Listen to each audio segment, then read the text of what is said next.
Hi all, I M Gauri. ഇതെന്റെ യൂട്യൂബിലത്തെ ആദ്യത്തെ long video ആണ്. ഈ ഒരു വീഡിയോ ഞാൻ ചെയ്യാൻ തന്നെ കാരണം റീസെന്റ് ആയിട്ട് ഞാൻ ഇൻസ്റ്റാഗ്രാം റീൽസിലും യൂട്യൂബ് ഷോർട്സിലും ഒരു വീഡിയോ ഷെയർ ചെയ്തിട്ടുണ്ടായിരുന്നു എന്റെ ഫാമിലിനെ പറ്റിയിട്ടുള്ളത്. സോ ആ ക്യാപ്ഷൻ വായിച്ചിട്ടും ആ റീല് കണ്ടിട്ടും ഒരുപാട് ആളുകൾ എനിക്ക് മെസ്സേജ് അയക്കുണ്ടായി. ഇൻസ്റ്റയിലാണെങ്കിൽ 48 ലക്ഷം ആൾക്കാരും യൂട്യൂബിൽ 8 ലക്ഷത്തോളം ആളുകളാണ് വീഡിയോ കണ്ടത്. സോ എനിക്ക് ഇത്രയും ആളുകൾ കണ്ടു എന്നുള്ളതിലല്ല, നിങ്ങൾ എല്ലാവരും അത് കണ്ടിട്ട് കമന്റ് സെക്ഷനിലായാലും എനിക്ക് പേഴ്സണൽ ആയിട്ടും ഒരുപാട് കാര്യങ്ങൾ മെസ്സേജ് ആയിട്ട് പറഞ്ഞിട്ടുണ്ട്. സോ അത് കണ്ടപ്പോൾ സത്യം പറഞ്ഞാൽ എന്റെ മനസ്സ് നിറഞ്ഞു. നമ്മൾ ഇതുവരെ കാണാത്ത ഒരുപാട് ആൾക്കാരുടെ സ്നേഹം എനിക്കുണ്ടെന്ന് അറിഞ്ഞപ്പോ എന്നെ സംബന്ധിച്ച് അത് വലിയൊരു കാര്യമാണ്. എനിക്കിത് വളരെയധികം സന്തോഷം ഉണ്ടാക്കിയിട്ടുണ്ട്. അതിന് ഞാൻ ആദ്യം നിങ്ങളുടെ അടുത്ത് നന്ദി പറയാണ്. ആൻഡ് കുറെ പേര് ചോദിച്ചു എന്താണ് ലൈഫിൽ സംഭവിച്ചത് എന്നുള്ളത്. സോ അതൊരു വീഡിയോ ആക്കി ചെയ്യാന്നാണ് ഞാൻ വിചാരിച്ചത്. ഈ സ്റ്റോറി ഞാൻ പറയുന്നത് നിങ്ങളുടെ ആരുടെയും സിമ്പതി കിട്ടാനോ സഹതാപം കിട്ടാനോ ഒന്നുമല്ല. എന്റെ ഈ സ്റ്റോറി കേട്ടിട്ട് ജീവിതം കയ്യിൽ നിന്ന് പോയി എന്ന് വിചാരിച്ചിരിക്കുന്ന ഒരാൾക്കെങ്കിലും ഉയർത്തെഴുന്നേക്കാൻ വേണ്ടിയിട്ട് ഒരു പ്രചോദനമാവുമെങ്കിൽ അതുതന്നെയാണ് എന്നെ കൊണ്ട് ചെയ്യാൻ പറ്റുന്ന വലിയൊരു കാര്യം എന്ന് ഞാൻ വിശ്വസിക്കുന്നു. എന്റെ പേര് ഗൗരി, എനിക്ക് 22 വയസ്സാണ്. എന്റെ നാട് മലപ്പുറം ജില്ലയിലെ തവനൂർ എന്ന് പറയുന്ന സ്ഥലത്താണ് കേട്ടോ. ഇന്ന് നിങ്ങൾ എന്നെ കാണുന്നുണ്ടാവുക ഒരു ചിരിച്ചു നിൽക്കുന്ന ഒരു പെൺകുട്ടിയായിട്ടായിരിക്കും. പക്ഷെ ഈ ചിരിക്ക് പിന്നില് നഷ്ടപ്പെട്ടു പോയ 3 ജീവന്റെയും 22-ാം വയസ്സിൽ സ്വന്തം കുടുംബത്തിലെ എല്ലാവരെയും നഷ്ടപ്പെട്ട ഒരു പെൺകുട്ടിയുടെയും അതിജീവനത്തിന്റെ സർവൈവലിന്റെ സ്റ്റോറി ഉണ്ട്. സോ ചിരിച്ചു നിൽക്കുന്ന എല്ലാവരും ഹാപ്പി ആണെന്ന് ഒരിക്കലും വിചാരിക്കരുത്. എന്റെ ഇതൊരു സാധാ മിഡിൽ ക്ലാസ് ഫാമിലി ആയിരുന്നു. മിഡിൽ ക്ലാസ് അല്ല, ലോവർ മിഡിൽ ക്ലാസ് ഫാമിലി ആയിരുന്നു. എന്റെ അച്ഛൻ കൂലിപ്പണിക്ക് പോയിട്ടാണ് ഞങ്ങളെ വളർത്തിയിട്ടുണ്ടായിരുന്നത്. എന്റെ വീട്ടിലാണെങ്കിൽ അച്ഛൻ, അമ്മ, അച്ഛമ്മ ഇത്രയും പേരാണ് ഉണ്ടായിരുന്നത്. ഞാനൊരു 4ാം ക്ലാസ്സിൽ എത്തിയ സമയത്താണ് ലേറ്റ് ആയിട്ട് ഞങ്ങളുടെ വീട്ടിലേക്ക് ഒരു കുഞ്ഞ് അതിഥി വരുന്നത്. അവള് ലേറ്റ് ആയിട്ട് വന്നോണ്ട് തന്നെ അവൾക്ക് അച്ഛൻ ഇട്ട പേര് വൈഗ എന്നായിരുന്നു. എന്റെ അനീത്തിയാണ്, അനീത്തിയുടെ പേര് വൈഗ. വലിയ കുഴപ്പമൊന്നുമില്ല, നമ്മളുള്ളത് കൊണ്ട് ഓണം പോലെ രീതിയിൽ ഞങ്ങൾ സന്തോഷത്തോടെ ജീവിച്ചിരുന്നു. പക്ഷെ ഈ കോവിഡ് വന്നല്ലോ. കോവിഡാണ് ഞങ്ങളുടെ ലൈഫിൽ ഒരുപാട് വലിയ മാറ്റങ്ങൾ ഉണ്ടാക്കിയിട്ടുള്ളത്. കോവിഡ് ഒരുപാട് ആളുകളുടെ ലൈഫിൽ ഒരുപാട് മാറ്റങ്ങൾ വരുത്തിയിട്ടുണ്ട്. അതേപോലെ തന്നെ വലിയൊരു മേജർ മാറ്റം ഞങ്ങളുടെ ലൈഫിലും ഉണ്ടായിട്ടുണ്ട്. ആ സമയത്ത് ഞാൻ ഡിഗ്രി ഫൈനൽ ഇയറിന് പഠിക്കുകയായിരുന്നു. എന്റെ അച്ഛന് ചെറുപ്പം തൊട്ടേ ഒരു ശ്വാസമുട്ടലുണ്ട്. അതുകൊണ്ട് തന്നെ ആളെപ്പോഴും ഒരു ഇൻഹേലർ യൂസ് ചെയ്യായിരുന്നു. ഒരു 6 മാസത്തേക്ക് ആൾക്കൊരു ഇൻഹേലറൊക്കെ മതി. എപ്പോഴെങ്കിലൊക്കെയാണ് ആൾക്കൊന്ന് ശ്വാസതടസ്സം തോന്നലും ആളത് സ്പ്രേ ചെയ്യലൊക്കെ ചെയ്യാറ്. അച്ഛൻ ഈ കോവിഡ് വന്ന് കഴിഞ്ഞതിന് ശേഷം ചുമയും ശ്വാസതടസ്സം കൂടുതലായിട്ട് വന്നു. അച്ഛൻ ആ സമയത്ത് പെയിന്റിങ്ങിന്റെ പണിക്കാണ് പോയിട്ടുണ്ടായിരുന്നത്. അച്ഛൻ പെയിന്റർ ആയിരുന്നു, ടൈലർ ആയിരുന്നു, എല്ലാത്തിനും ഉപരി അച്ഛൻ നല്ലൊരു കലാകാരനായിരുന്നു. അച്ഛൻ നന്നായിട്ട് പാടും, അച്ഛൻ നന്നായിട്ട് ഇൻസ്ട്രുമെന്റ്സ് ഒക്കെ വായിക്കുന്ന ഒരു നല്ലൊരു വ്യക്തിയായിരുന്നു. അതാണ് ഏറ്റവും വലുത്. സോ അച്ഛനെ ഈ ഒരു ശ്വാസമുട്ട് വന്നു തുടങ്ങിയപ്പോൾ ഞങ്ങൾക്കും തോന്നി ഇത് കൺട്രോൾഡ് അല്ലല്ലോ, ഇത് നല്ലോണം കൂടുതലാണല്ലോ. കാരണം ഒരു 6 മാസത്തോളം അച്ഛന് ഒരു ഇൻഹേലർ മതി.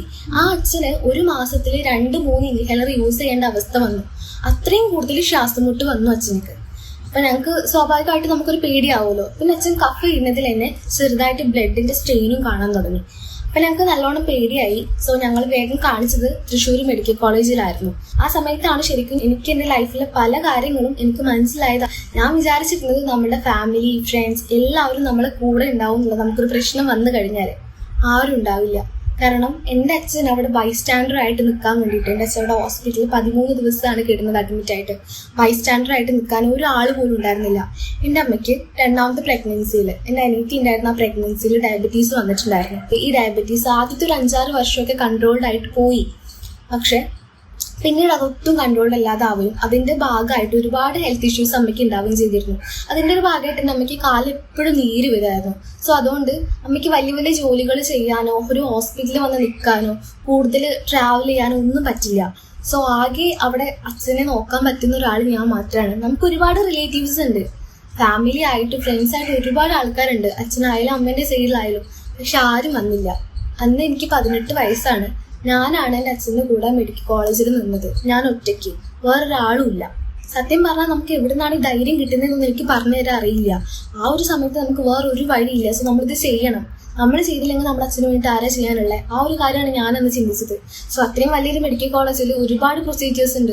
ഒരു ടെസ്റ്റ് ചെയ്യാനാണെങ്കിലും, അഡ്മിറ്റ് ആയി കഴിഞ്ഞിട്ടുണ്ടെങ്കിൽ ടെസ്റ്റിന് റിസൾട്ട് വാങ്ങാനാണെങ്കിലും, സ്കാനിങ്ങിനായാലും ഒത്തിരി പ്രൊസീജിയേഴ്സ് ഉള്ള സ്ഥലമാണ് മെഡിക്കൽ കോളേജ്. ഞാൻ പറഞ്ഞു തരേണ്ട ആവശ്യമില്ല, നിങ്ങൾക്ക് അറിയുന്ന കാര്യമായിരിക്കും. മെഡിക്കൽ കോളേജിൽ ഒരു പ്രാവശ്യമെങ്കിലും പോയിട്ടുള്ള ആൾക്കാർക്ക് അറിയാം അത് എത്രത്തോളം ബുദ്ധിമുട്ടുള്ള കാര്യമാണെന്നുള്ളത്. സോ അന്ന് ഞാൻ എൻ്റെ അച്ഛനെ നല്ല രീതിക്ക് നോക്കി. ഡോക്ടേഴ്സ് അത്യാവശ്യം സീരിയസ് ആണ് അച്ഛൻ്റെ കണ്ടീഷൻ എന്ന് എൻ്റെ അടുത്താണ് പറഞ്ഞത്. കാരണം അവർക്കറിയാം വേറെ ആരും ഇല്ല. സോ അവർ എൻ്റെ അടുത്ത് പറഞ്ഞു, മോളെ അച്ഛൻ്റെ കണ്ടീഷൻ വളരെയധികം മോശമാണ്. കാരണം കോവിഡ് വന്നപ്പോൾ അച്ഛനുണ്ടായിരുന്ന ഇൻഫെക്ഷൻ, അച്ഛൻ ഓൾറെഡി ചെറുപ്പത്തിൽ നല്ലോണം പുക വലിക്കായിരുന്നു. അച്ഛൻ എനിക്കറിയാത്ത കാര്യമായിരുന്നു. ഡോക്ടർ വന്നിട്ട് ഹിസ്റ്ററി ചോദിച്ച സമയത്താണ് അച്ഛൻ പറഞ്ഞത്, ഒരു 10 വർഷത്തോളം അച്ഛൻ നല്ല രീതിക്ക് സ്മോക്ക് ചെയ്യായിരുന്നു. എന്നിട്ട് അച്ഛൻ നിർത്തി. സോ അന്ന് ആ സ്മോക്ക് ചെയ്തപ്പോൾ അന്ന് ഉണ്ടായിട്ടുള്ള ഒരു ഇൻഫെക്ഷനാണ് കോവിഡ് വന്നു കഴിഞ്ഞപ്പോൾ അച്ഛന് നല്ല രീതിക്ക് അത് ട്രിഗർ ചെയ്യും, നല്ല രീതിക്ക് ഇൻഫെക്ഷൻ ആവുകയും ചെയ്തത്. ഡോക്ടർ ലാസ്റ്റ് പറഞ്ഞത്, മോളെ ലങ്സിന്റെ ഒരു സൈഡ് മുഴുവനായിട്ട് അച്ഛന് നല്ല രീതിക്ക് ഇൻഫെക്ഷൻ വന്നിട്ടുണ്ട്, ഹാർട്ടിന്റെ സൈഡിലേക്കും ആ ഒരു ഇൻഫെക്ഷൻ കണക്ട് ചെയ്ത് പോയിട്ടുണ്ട്. സോ നമുക്ക് എത്രത്തോളം അച്ഛൻ തിരിച്ചു വരും എന്നുള്ള കാര്യത്തിൽ ഒരു ഉറപ്പില്ല എന്നൊക്കെ പറഞ്ഞു. എന്നാലും അവിടെയുള്ള ട്രീറ്റ്മെന്റും അവിടുത്തെ ഡോക്ടർമാരൊക്കെ സഹായിച്ച് അച്ഛനക്ക് നല്ല രീതിക്ക് ഒരു റിക്കവർ ഉണ്ടായി അച്ഛന്. അപ്പൊ അത് കണ്ടപ്പോൾ തന്നെ സമാധാനമായി. ലാസ്റ്റ് ഡോക്ടർ പറഞ്ഞു, ഇപ്പൊ വലിയൊരു റിസ്ക് ഒന്നുമില്ല, അച്ഛനെ ജീവിക്കാം. അച്ഛൻ എത്ര കാലം ജീവിക്കും നമുക്ക് പറയാൻ വേണ്ടി പറ്റില്ല, പക്ഷെ എന്നാലും അച്ഛനെ ജീവിക്കാം. ബട്ട് സിലിണ്ടർ കൂടെ വേണം. ഒരു ദിവസത്തിൽ ഒരു 18 മണിക്കൂറെങ്കിലും മിനിമം അച്ഛൻ സിലിണ്ടർ യൂസ് ചെയ്യണം എന്ന്, എന്നാലേ അച്ഛന് ജീവിക്കാൻ പറ്റുള്ളൂ എന്നുള്ളത്. ഓക്സിജൻ സിലിണ്ടർ യൂസ് ചെയ്യണം എന്നുള്ളത്. സോ അത് വെച്ച് നോക്കുകയാണെങ്കിൽ ഒന്ന് ആലോചിച്ച് നോക്കിയേ, ഒരു ദിവസത്തിൽ ആകെ 24 മണിക്കൂറിൽ 18 മണിക്കൂറും ഓക്സിജൻ സിലിണ്ടർ യൂസ് ചെയ്യാന്ന് പറഞ്ഞാൽ അച്ഛന് പിന്നെ ജോലിക്ക് പോകാൻ വേണ്ടി പറ്റില്ല, പുറത്ത് പോകാൻ വേണ്ടി പറ്റില്ല, അല്ലേ? ഒന്നും ചെയ്യാൻ വേണ്ടി പറ്റില്ല. ഇവൻ ഉറങ്ങുന്ന സമയത്ത് വരെ നമ്മൾ ആ സിലിണ്ടർ യൂസ് ചെയ്യണം. എന്നാലും കുഴപ്പമില്ല, ഞങ്ങൾ വിചാരിച്ചു ആ സിലിണ്ടർ യൂസ് ചെയ്താലും അച്ഛനെ കിട്ടുമല്ലോ, കുറച്ചു കാലം കൂടി നമുക്ക് അച്ഛനെ കാണാമല്ലോ, അച്ഛൻ നമ്മളെ വീട്ടിൽ തന്നെ ഉണ്ടാവുമല്ലോ, നമുക്കൊരു അച്ഛൻ എന്ന് പറയുന്ന ഒരു സ്ഥാനത്ത് അപ്പോഴും ഒരാളുണ്ടല്ലോ എന്ന് ഞങ്ങൾ കരുതി. പക്ഷെ പെട്ടെന്നൊരു ദിവസം രാവിലെ അച്ഛനെ ബാത്റൂമിൽ പോയ സമയത്ത് നല്ല രീതിക്ക് ശ്വാസം മുട്ടൽ ബാത്റൂമിൽ നിന്ന് വന്നു. ആ ബാത്റൂമിൽ നിന്ന് അച്ഛനെ പുറത്തേക്ക് ഇങ്ങോട്ട് കൊണ്ടുവരാൻ എനിക്ക് പറ്റുന്നില്ല. ഓൾറെഡി വാതിൽ ഓപ്പൺ ആയിട്ട് തന്നെയാണുള്ളത്. അച്ഛനെ ഇങ്ങോട്ട് നടക്കാൻ പോലും പറ്റുന്നില്ല. അച്ഛൻ നല്ലോണം ശ്വാസം മുട്ടിയിരിക്കുക. പെട്ടെന്ന് ഞാൻ ഭയങ്കര പേടിയായി. കാരണം ഞാൻ മാത്രമേ ഉള്ളൂ അച്ഛൻ കിടന്ന് കാണിക്കുന്ന വെപ്രാളം എനിക്ക് കാണാം. ഞാൻ അവിടെ ഒത്തിരി ആളുകളുണ്ട്, ഒത്തിരി ആളുകൾ വന്ന് എത്തി നോക്കി പോകുന്നുണ്ടെങ്കിലും എൻ്റെ കരച്ചിൽ കേട്ടിട്ടോ അല്ലെങ്കിൽ അച്ഛൻ്റെ ആ ഒരു അവസ്ഥ കണ്ടിട്ടോ അച്ഛനെ ഒന്ന് ആ ഒരു വാർഡിലെത്തിക്കാൻ ഒരാൾ പോലും സഹായിച്ചില്ല എന്നുള്ളതാണ്. സത്യം പറഞ്ഞാൽ എൻ്റെ ലൈഫിൽ ഏറ്റവും കൂടുതൽ സങ്കടം ഉണ്ടായിട്ടുള്ളൊരു കാര്യമാണത്. കാരണം ഞാൻ എപ്പോഴും ചിന്തിക്കും, അന്ന് ആരെങ്കിലും ഒന്ന് ഹെൽപ്പ് ചെയ്യാൻ വന്നിരുന്നെങ്കിൽ, ഈവൻ ഒരു 2 മിനിറ്റ്സ് എങ്കിലും മുന്നേ എൻ്റെ അച്ഛനെ ആ ഒരു റൂമിലേക്ക് എത്തിക്കാൻ പറ്റുമെങ്കിൽ എനിക്ക് എൻ്റെ അച്ഛനെ രക്ഷിക്കാൻ പറ്റും എന്നുള്ളത്. ഇല്ല, ഞാനാണെങ്കിൽ പാനിക്കായിട്ട് ആ വാർഡിലൊക്കെ പോയിട്ട് ഒരാളെങ്കിലും വരികയാണെങ്കിൽ അച്ഛനെ അവിടെ കൊടുന്ന് കിടത്താലോ. അവസാനം എവിടുന്ന് ഒരു ചേട്ടൻ വന്നു. ആ ഒരു ചേട്ടനാണ് അച്ഛനെ എടുത്തുകൊണ്ട് ബെഡിൽ കൊടുന്ന് കിടത്തിയത്. അച്ഛനെ ആ ട്രീറ്റ്മെന്റ് റൂമിൽ കയറ്റി പരിശോധിച്ചു. ആ സമയത്ത് എൻ്റെ അമ്മ അവിടെ ഉണ്ടായിരുന്നു, അച്ഛനെ കാണാൻ വേണ്ടിയിട്ട് വന്നിട്ടുണ്ടായിരുന്നു അതിൻ്റെ തലേ ദിവസം. സോ അമ്മ നല്ലോണം ടെൻസ്ഡ് ആയിട്ടുണ്ട്. അച്ഛനെ ആ റൂമിൽ കയറ്റി അമ്മ പുറത്ത് നിൽക്കുകയാണ്, ഞാനും പുറത്ത് നിൽക്കുകയാണ്. ലാസ്റ്റ് ഡോക്ടർ എൻ്റെ അടുത്ത് വന്ന് പറഞ്ഞു. ഞാനാണെങ്കിൽ ഭയങ്കര കരച്ചിലാണ്, എനിക്ക് ഭയങ്കര പേടിയായി. കാരണം അത്രയും ദിവസം ഒരു കുഴപ്പമില്ല, അച്ഛൻ ബെറ്റർ ആയിട്ട് വന്നതായിരുന്നു. സോ പെട്ടെന്ന് വെച്ചിട്ട് ഇങ്ങനെ ആയപ്പോൾ എനിക്ക് വളരെയധികം ടെൻഷനായി. ഡോക്ടർ എൻ്റെ അടുത്ത് വന്നിട്ട് പറഞ്ഞു, മോളെ അച്ഛനും ഞങ്ങൾ മാക്സിമം നോക്കി, പക്ഷെ ഞങ്ങളെ കൊണ്ട് രക്ഷിക്കാൻ പറ്റിയില്ലടാ. അങ്ങനെ ഡോക്ടർ പറഞ്ഞിട്ട് എൻ്റെ തോളിലും തട്ടി. സത്യം പറഞ്ഞാൽ എൻ്റെ ലൈഫിൽ അത്രയും കാലം ഉണ്ടായതിൽ എനിക്ക് വന്നിട്ടുള്ള ഒരു വലിയ ഷോക്കായിരുന്നു അത്. അത് എൻ്റെ അച്ഛനില്ലല്ലോ. നിങ്ങളുടെ അച്ഛൻ മരിച്ചിട്ടുണ്ടെങ്കിൽ നിങ്ങൾക്കറിയാം. അതറിയുന്ന സമയത്ത് നിങ്ങൾക്ക് ഉണ്ടായിട്ടുള്ള ആ ഒരു റിയാക്ഷൻ എന്താന്നുള്ളത്. പലർക്കും പല റിയാക്ഷനും ഉറക്കെ ചേറി പൊളിക്കാൻ എനിക്ക് തോന്നിയ. പക്ഷെ എനിക്കറിയാം, എൻ്റെ അമ്മേൻ്റെ തൊട്ടടുത്ത് നിൽക്കുന്നുണ്ട്. അവിടെ നിൽക്കുന്ന അമ്മേൻ്റെ അടുത്ത് ഞാൻ എന്ത് പറയും? ഞാൻ കൂടി അവിടെ കരഞ്ഞ് തളർന്നിരുന്നിട്ടുണ്ടെങ്കിൽ ഒന്നും നടക്കാൻ പോകില്ല. അമ്മയും കരഞ്ഞിരിക്കും, ഞാനും കരഞ്ഞിരിക്കും. വീട്ടിലൊരു അനിയത്തി ഉണ്ട്, അവൾ നല്ലോണം ചെറുതാ. എവിടുന്നോ എനിക്കൊരു ധൈര്യം കിട്ടിയ സമയത്ത് ഞാൻ ഡോക്ടറെ അടുത്ത് ചോദിച്ചു, നെക്സ്റ്റ് പ്രൊസീജിയേഴ്സ് എന്താണ്? മെഡിക്കൽ കോളേജിൽ നിന്നൊക്കെ ഡിസ്ചാർജ് വാങ്ങാന്ന് പറയുന്നത്, അതിന് ഡെത്തായിട്ട് ഡിസ്ചാർജ് വാങ്ങുകയാണെന്നുണ്ടെങ്കിൽ ഒരുപാട് പ്രൊസീജിയേഴ്സ് ഉണ്ട്. സോ ഡോക്ടർ എനിക്ക് പറഞ്ഞു തന്നു, അതെല്ലാം ഞാൻ ചെയ്യാൻ തുടങ്ങി. അമ്മേൻ്റെ അടുത്ത് ഞാൻ പറഞ്ഞു. അമ്മ ഭയങ്കര കരച്ചിലായിരുന്നു. പക്ഷെ അമ്മയോട് ഞാൻ പറഞ്ഞു, കരയണ്ട, എന്നാലും ഒരു ദിവസം ഒരാൾ പോവും. അച്ഛൻ ഇങ്ങനെ സിലിണ്ടർ വെച്ച് വീട്ടിൽ കിടക്കുന്നേക്കാൾ നല്ലതല്ലേ അച്ഛൻ കഷ്ടപ്പെടാതെ പോയതെന്ന് ഞാൻ അന്ന് നമ്മുടെ അടുത്ത് പറഞ്ഞു. പക്ഷെ എന്നാലും എൻ്റെ മനസ്സിലുണ്ടായിരുന്നു, എൻ്റെ അച്ഛൻ സിലിണ്ടർ വെച്ച് അവിടെ വീട്ടിൽ കിടക്കുകയാണെങ്കിൽ അച്ഛൻ ഉണ്ടായിരുന്നല്ലോ എന്നുള്ളത് എൻ്റെ മനസ്സിൽ എപ്പോഴും ഉണ്ട്. പക്ഷെ അമ്മേനെ സമാധാനിക്കാൻ വേണ്ടി ഞാൻ അങ്ങനെ പറഞ്ഞു. അവസാനം പിന്നെ റിലേറ്റീവ്സും അമ്മമാരും ഒക്കെ വന്നു, അച്ഛൻ്റെ കുറച്ച് ഫ്രണ്ട്സും വന്നു. വീട്ടിലേക്ക് അച്ഛനെ കൊണ്ടുപോയി. ആംബുലൻസിൽ അമ്മയാണ് കൂടെ ഉണ്ടായിരുന്നത്. എനിക്ക് സത്യം പറഞ്ഞാൽ ഒരു മരവിപ്പായിരുന്നു.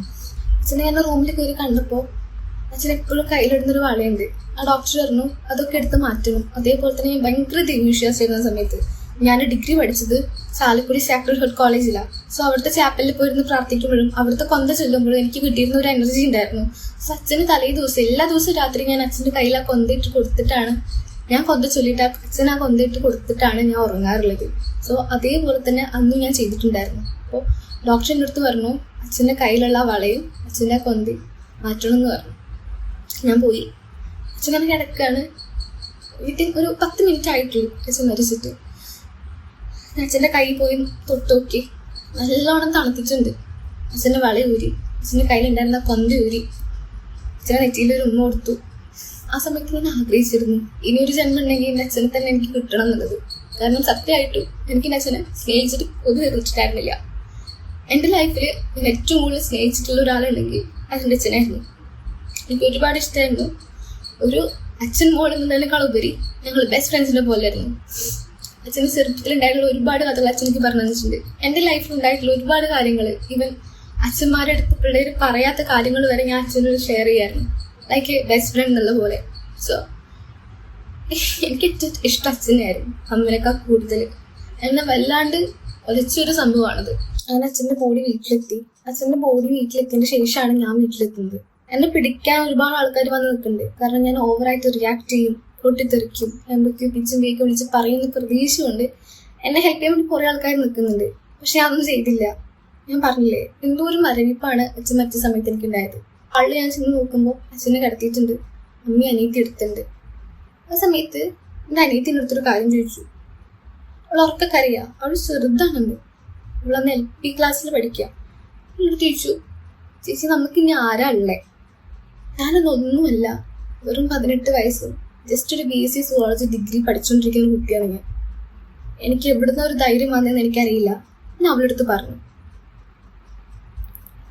എനിക്കിങ്ങനെ നമുക്ക് ആരുമില്ലാന്ന് വിചാരിക്കരുത്, ഞാനുണ്ട്, അമ്മേനെയും എൻ്റെ അച്ഛമ്മേനെയും ഞാൻ നോക്കിക്കോളാം എന്ന് ഞാൻ അന്ന് പറഞ്ഞു. എന്നൊന്നും ആയിട്ടില്ല, പക്ഷെ ഞാൻ അന്ന് അങ്ങനെ പറഞ്ഞു. അന്ന് അവിടെ ഒരുപാട് ആളുകൾ വന്നിട്ട് ഒരുപാട് ഷോ ഇറക്കി പോയിട്ടുണ്ട്. സത്യമായിട്ട് ഷോ ഇന്ന് തന്നെ വേണം പറയാൻ. ഭരണ വീട്ടിൽ നമ്മൾ കാണും ഇത്ര പോലെ ആളുകൾ വന്നിട്ട് കരയുന്നറിയോ, എന്തോരം കരച്ചിലെന്നറിയോ. ഈ വന്ന് കരഞ്ഞിട്ടുള്ള ഒരാൾ പോലും എൻ്റെ അച്ഛൻ ഹോസ്പിറ്റലിൽ കിടക്കുന്ന സമയത്ത് ഒന്ന് വിളിച്ച് നോക്കി അവിടെ വന്ന് എൻ്റെ അച്ഛനെ കാണുക ചെയ്തിട്ടില്ല. പക്ഷെ അവരവിടെ വന്ന് കരഞ്ഞ ആ ഒരു കരച്ചിലും ഡ്രാമയും കണ്ടാൽ തോന്നും അവർക്കാണ് ഏറ്റവും കൂടുതൽ സങ്കടമുള്ളത് എന്നുള്ളത്. ഭരണ വീട്ടിൽ കരയുന്ന ആൾക്കാരെ നോക്കണ്ട, അവരങ്ങ് പോവും. അവർ വന്ന് കരഞ്ഞ അവരങ്ങ് പോവും. സങ്കടം ഇല്ലാന്നൊന്നും ഞാൻ പറയുന്നില്ല, സങ്കടം ഉണ്ടാവുമായിരിക്കും. പക്ഷെ ഇത്ര സങ്കടമുള്ള ആൾക്കാരാണെങ്കിൽ എൻ്റെ അച്ഛൻ അവിടെ കിടക്കുന്ന സമയത്ത് ഒരു പ്രാവശ്യമെങ്കിലും വന്ന് നോക്കി ഒന്ന് വിളിക്കുകയും ചെയ്തിട്ടുണ്ടെങ്കിൽ ഞങ്ങൾക്ക് ഇത്ര സന്തോഷമായിരുന്നു. വന്ന ആൾക്കാരുണ്ടായിരുന്നു കേട്ടോ, ഫിനാൻഷ്യലി സഹായിച്ച ആൾക്കാരുണ്ടായിരുന്നു. എൻ്റെ അച്ഛനൊരു ക്ലബ്ബുണ്ട്, ശ്രുതി കലാ കായിക വേദി എന്ന് പറഞ്ഞിട്ട് തവനൂരുള്ള. അവർ നല്ല രീതിക്ക് ഫിനാൻഷ്യലി നമ്മളെ സപ്പോർട്ട് ചെയ്തിട്ടുണ്ട്. അച്ഛനെ ഹോസ്പിറ്റലിൽ ആദ്യം കൊണ്ടുവന്ന സമയത്തും കാറായിട്ട് വന്നത് അവരാ.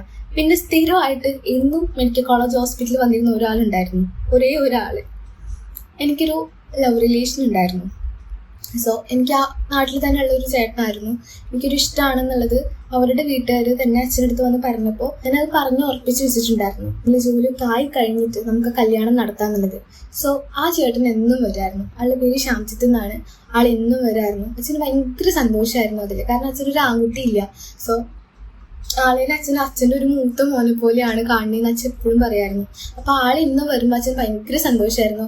അന്ന് ആ ഒരു സമയത്ത് ഒരു ദിവസം രാത്രി ഭയങ്കര മഴയായിരുന്നു. ഏട്ടൻ വന്നിട്ട് എന്നെ പോകാൻ പറ്റില്ല, നല്ല മഴ. അപ്പൊ അച്ഛൻ പറഞ്ഞു നമുക്ക് നാളെ രാവിലെ പോയി ഇന്ന് ഇവിടെ നിന്നോന്ന് പറഞ്ഞു. അങ്ങനെ ആ വാർഡില് ആ ഒരു കട്ടില് അച്ഛൻ്റെ ഒരു സൈഡിലായിരുന്നു, ഇപ്പുറത്തെ സൈഡിൽ ഞാനും കെട്ടിപ്പിടിച്ച് കിടന്ന് ഉറങ്ങിയിട്ടുണ്ട്. ശരിക്കും ഒരു ഡിവൈൻ മൊമെന്റ് ആയിട്ട് ആ സമയത്ത് തോന്നിയിട്ടുണ്ടായിരുന്നു. കാരണം ഞങ്ങളുടെ കല്യാണം കാണാനൊന്നും അച്ഛനുണ്ടായിരുന്നില്ല. അച്ഛൻ മരിച്ചു ഒരു 41 കഴിഞ്ഞപ്പോൾ മനസ്സിലായി പിന്നെ നമ്മളെ ഉള്ളു വീട്ടില്. സത്യം പറഞ്ഞാൽ ഞാനല്ല ശരിക്കും ഒറ്റപ്പെട്ടത്. എൻ്റെ അമ്മ, അച്ഛൻ, അനിയത്തി അവരായിരുന്നു ആ വീട്ടിലുണ്ടായിരുന്നത്. ഞാൻ ഹോസ്റ്റലിലാണ്. സോ കൂടുതലും അതെൻ്റെ ഫാമിലിയാണ് അനുഭവിച്ചിട്ടുള്ളത്. ഫൈനൽ ഇയറിൽ എനിക്കൊരു പ്ലേസ്മെന്റ് കിട്ടി. വളരെയധികം സന്തോഷമായി. കാരണം എനിക്ക് എങ്ങനെയെങ്കിലും പെട്ടെന്നൊരു ജോലി ആയാൽ മതി എന്നായി. എന്തെങ്കിലും ഒരു കുഞ്ഞു ജോലി ആയാലും മതി. എനിക്കെൻ്റെ ഫാമിലിയിൽ നോക്കണം, എൻ്റെ അമ്മ, അച്ഛമ്മ, അനിയത്തി ഇവരെ നോക്കണം. എനിക്ക് ഒരു എക്സാം ബോർഡ് എന്ന് പറഞ്ഞ ആപ്പിൽ നിന്ന് ഒരു ട്യൂട്ടറായിട്ട് എനിക്കൊരു പ്ലേസ്മെന്റ് കിട്ടി. സോ ഞാൻ അവിടെ ജോയിൻ ചെയ്തു. ഞാൻ എക്സാം പോയിന്റിൽ നല്ല രീതിക്ക് വർക്ക് ചെയ്ത് തുടങ്ങി. അങ്ങനെ നിൽക്കുന്ന സമയത്താണ് എൻ്റെ ഫാമിലിയിലുള്ള ആൾക്കാരൊക്കെ പറയാൻ തുടങ്ങിയത് കല്യാണം കഴിക്കുകയാണ് നല്ലത്. കല്യാണം കഴിക്കുകയാണെങ്കിൽ നിങ്ങൾക്ക് ഫിനാൻഷ്യലി സപ്പോർട്ട് ചെയ്യാനും നിങ്ങൾക്ക് കുടുംബത്തിലേക്ക് ഒരാളുണ്ട് എന്നുള്ളത് തോന്നിപ്പിക്കാനും ഒരാളെങ്കിലും ഉണ്ടാവുമല്ലോ. സോ മോള് കല്യാണം കഴിക്കണം എടുത്ത് പറഞ്ഞു. ഇവൻ ലവ് മാരേജ് ആണെങ്കിൽ പോലും, ഞങ്ങൾ സ്നേഹിച്ച ആൾക്കാരാണെങ്കിൽ പോലും 20ാമത്തെ വയസ്സിൽ കല്യാണം കഴിക്കാന്ന് പറയുന്നത് എനിക്ക് ഒട്ടും താല്പര്യം ഉണ്ടായിരുന്നില്ല അന്ന് കേട്ടോ. പക്ഷെ ഇപ്പം ഞാൻ ആലോചിക്കുന്നത് അന്ന് ഞാൻ കല്യാണം കഴിച്ചിട്ടില്ലായിരുന്നുണ്ടെങ്കിൽ ഇപ്പം എനിക്ക് ആരും ഉണ്ടാവില്ലായിരുന്നു. ഈവൻ അവനും അവൻ്റെ ഫാമിലിയും പോലും എനിക്ക് ഉണ്ടാവില്ലായിരുന്നു. സോ അത് കഴിച്ചത് നന്നായി എന്നുള്ളത് എനിക്കിപ്പോൾ തോന്നുന്നുണ്ട്, അന്ന് തോന്നിയിട്ടില്ലെങ്കിലും. കല്യാണം കഴിഞ്ഞിട്ട് ഞാൻ എക്സാം പോയി ക്ലാസ് റെക്കോർഡ് ചെയ്യുന്നുണ്ടായിരുന്നു. അവിടെ ശരിക്കും ഭയങ്കര ബുദ്ധിമുട്ടാണ്. കാരണം നമ്മൾ രാവിലെ തൊട്ട് വൈകുന്നേരം വരെ അവിടെ നിൽക്കണം. ഒരു സ്റ്റുഡിയോ നമുക്ക് തന്നെ അലോട്ട് ചെയ്ത് തന്നിട്ടുണ്ടാവും. നമ്മൾ നിന്നിട്ട് നമ്മൾ വീണ്ടും റീടേക്ക് ഒക്കെ എടുത്തിട്ട് വേണം ക്ലാസ് റെക്കോർഡ് ചെയ്യാൻ. കല്യാണം കഴിഞ്ഞ് ഞാൻ പോയിട്ടുണ്ടായി. പിന്നീട് ആ ഒരു ക്ലാസ്സസ് ഒക്കെ നിർത്തിയിട്ടോ. എനിക്ക് 22 ചാപ്റ്റേഴ്സാണ് എടുക്കാനുണ്ടായിരുന്നത്. അതിൽ 18 ഞാൻ എടുത്ത് കഴിഞ്ഞിട്ടുണ്ടായിരുന്നു. ബാക്കി കുറച്ചെണ്ണൊക്കെ ഞാൻ എടുത്തു, പക്ഷെ കുറച്ച് കറക്ഷൻസ് ഒക്കെ തീർക്കാനുണ്ടായിരുന്നു. ലാസ്റ്റ് പിന്നെ സാറ് പറഞ്ഞു, എടാ നമ്മൾ ഇനി ക്ലാസ് ഷൂട്ട് ചെയ്യുന്നില്ല, നമ്മൾ ഇത് വെച്ചിട്ട് സ്റ്റോപ്പ് ചെയ്യാണ്. സോ അതുവരെ നിങ്ങൾക്കുള്ള ഒരു പേയ്മെന്റ് നമ്മൾ തരാമെന്നാണ് വിചാരിച്ചിട്ടുള്ളത്. ഇനി ഷൂട്ടൊന്നും ചെയ്യണ്ടെന്ന് പറഞ്ഞു. അപ്പൊ പേയ്മെന്റ് എന്ന് തീർന്നു വെച്ചപ്പോൾ അവർ പറഞ്ഞു നെക്സ്റ്റ് ഓണത്തിന്റെ സമയത്തേക്ക് തരാമെന്നാണ് അവർ പറഞ്ഞത്. അങ്ങനെ അത് അങ്ങനെ ക്ലോസ് ആയിട്ടോ. പക്ഷെ ഈ കല്യാണം കഴിഞ്ഞതിന് ശേഷം തന്നെ ഒരുപാട് പ്രശ്നങ്ങൾ ഞങ്ങൾക്ക് ഉണ്ടായിട്ടുണ്ട്. എന്റെ കല്യാണം കഴിഞ്ഞതിന് ശേഷം അച്ഛമ്മ അധികം വീട്ടിൽ നിന്നിട്ടില്ല. ആകെ അമ്മയും അനിയത്തി മാത്രമാണ് വീട്ടിലുണ്ടായിട്ടുള്ളത്. അച്ഛമ്മയ്ക്ക് കാലുകൊണ്ട് വയ്യാതായപ്പോൾ അച്ഛമ്മന്റെ മോള് കൊണ്ടുപോയി, അമ്മായി കൊണ്ടുപോയി. എൻ്റെ അച്ഛൻ്റെ പെങ്ങളാണ്. അമ്മായി കൊണ്ടുപോയിട്ടുണ്ടായിരുന്നു അച്ഛമ്മേനെ. സോ അമ്മയും അനിയത്തി മാത്രമായിരുന്നു വീട്ടിലുണ്ടായിരുന്നത്. പക്ഷെ അവർക്ക് പ്രശ്നമൊന്നും ഉണ്ടായില്ല കേട്ടോ. കാരണം ഞങ്ങൾ വീട് എടുത്താണ്, ഒരു 5 മിനിറ്റ് നടക്കാനുള്ള ദൂരേ ഉള്ളൂ ഏട്ടൻ്റെ വീടും എൻ്റെ സ്വന്തം വീടും തമ്മിലുള്ളത്. സോ അന്നൊക്കെ ഞാൻ വിചാരിച്ചത് എന്ത് വലിയൊരു ബ്ലെസ്സിങ് ആണെന്നുള്ളത്. കാരണം എനിക്ക് എപ്പോഴും എൻ്റെ അമ്മേനെ അനിയത്തിനും കാണാൻ പോകുമ്പോൾ എനിക്ക് പോകാമല്ലോ. സോ ചില ദിവസങ്ങളിലൊക്കെ രാവിലെ എൻ്റെ അനിയത്തി വിളിക്കുകയും ചെയ്യും, എടാ അമ്മയ്ക്ക് വയ്യാട്ടോ, അമ്മ തീരെ എഴുന്നേക്കുന്നില്ല, ഈ വായു എന്ന് പറഞ്ഞിട്ടൊക്കെ വിളിക്കും. നമ്മൾ പോയി നോക്കുമ്പോൾ അമ്മ വയ്യാണ്ട് കിടക്കിയിരിക്കും, ബോധമില്ലാണ്ട്. അമ്മ എപ്പോഴും ഷുഗർ ലോ ആയിരുന്നു. ഒന്നെങ്കിൽ ഷുഗർ ഏറ്റവും തലക്ക് കൊണ്ടേക്കും, അല്ലെങ്കിൽ നല്ലോണം ലോ ആവും. ഒരു 50-ന്റെയും 40-ന്റെ ഒക്കെ ഇടയിലൊക്കെ ആയിട്ട് അമ്മയ്ക്ക് നല്ലോണം കുറയാറും ബോധം പോകാറൊക്കെ ഉണ്ട്. സോ ആ സമയത്തൊക്കെ നമുക്ക് ഇവിടുന്ന് അങ്ങോട്ട് എത്താന്ന് പറഞ്ഞാൽ ഭയങ്കര ഈസി ആയിരുന്നു. അപ്പൊ ഞാൻ ആലോചിക്കും, ഇത്രയും എടുത്തുനിന്ന് കല്യാണം കഴിച്ച് ഇത്ര നന്നായി. കാരണം ഞങ്ങൾക്ക് വേറെ ആരും ഇല്ലല്ലോ. ഹോസ്പിറ്റലിൽ കൊണ്ടുപോകാനാണെങ്കിലും ഞാനും ഏട്ടനും ഇപ്പോഴും ചെല്ലുമായിരുന്നു. അപ്പൊ ആ ഒരു കാര്യത്തിൽ അമ്മയ്ക്ക് ഭയങ്കര സമാധാനമായിരുന്നു. അമ്മയ്ക്ക് വെയ്യാണ്ടായാലും ഞങ്ങൾ അമ്മനെ നോക്കുന്ന അമ്മയ്ക്ക് നല്ല രീതിക്ക് അറിയാം. പിന്നെ എൻ്റെ അനിയത്തി ആയാലും അതെ, അവള് ചെറിയ കുട്ടിയായാലും അവൾക്ക് ഭയങ്കര പക്വതായിരുന്നു. അവൾ അമ്മേന്റെ കാര്യങ്ങളൊക്കെ നല്ല രീതിക്ക് നോക്കായിരുന്നു. എന്താ പറയാ, ഭയങ്കര സ്മാർട്ടായിരുന്നു അവള്. എന്റെ പോലെ തന്നെ നല്ല സംസാരിക്കും. ഞങ്ങൾക്ക് ഇങ്ങനെ പ്രായഭേദമന്യം ഒന്നും ഇല്ല കേട്ടോ. ഞങ്ങൾ എല്ലാവരോടും സംസാരിക്കും. ഞങ്ങൾ സെയിം പ്രായത്തിലുള്ള ആൾക്കാരോടായാലും ഞങ്ങളെക്കാളും വലിയ ആന്റീസ് ആയാലും എല്ലാവരോടും ഭയങ്കര സംസാരിക്കുന്ന ആൾക്കാരാണ്. എന്നെ പോലെ തന്നെയാണ് അവള്. സെയിം ഞങ്ങൾ ഏകദേശം സെയിം ആയിരുന്നു എല്ലാ കാര്യത്തിലും. ഞങ്ങളുടെ ഇഷ്ടങ്ങളൊക്കെ സെയിം തന്നെയായിരുന്നു. ഞാൻ എൻട്രൻസ് പ്രിപ്പറേഷൻ ആയി. ഞാൻ അങ്ങനെ പഠിക്കാൻ വേണ്ടി തുടങ്ങി. സോ ഞാനിങ്ങനെ എൻട്രൻസ് പ്രിപ്പറേഷൻ നടത്തുന്ന സമയത്താണ് എൻ്റെ അടുത്തുനിന്നുള്ളൊരു സ്കൂളിൽ നിന്ന് എനിക്ക് കോൾ വന്നത്. അവിടെ ഹൈസ്കൂൾ സെക്ഷനിൽ സയൻസ് പഠിപ്പിക്കാൻ വരുമെന്നുള്ളത്, ഫിസിക്സ് ആൻഡ് കെമിസ്ട്രി ആണ് അവർ പറഞ്ഞത്. സോ അപ്പം ഞാൻ വിചാരിച്ചു, വീട്ടിലിരുന്ന് ഇങ്ങനെ പ്രിപ്പറേഷൻ ചെയ്യില്ലേ, സത്യം പറഞ്ഞാൽ വീട്ടിലിരുന്ന് എനിക്ക് മടുത്തുന്നു.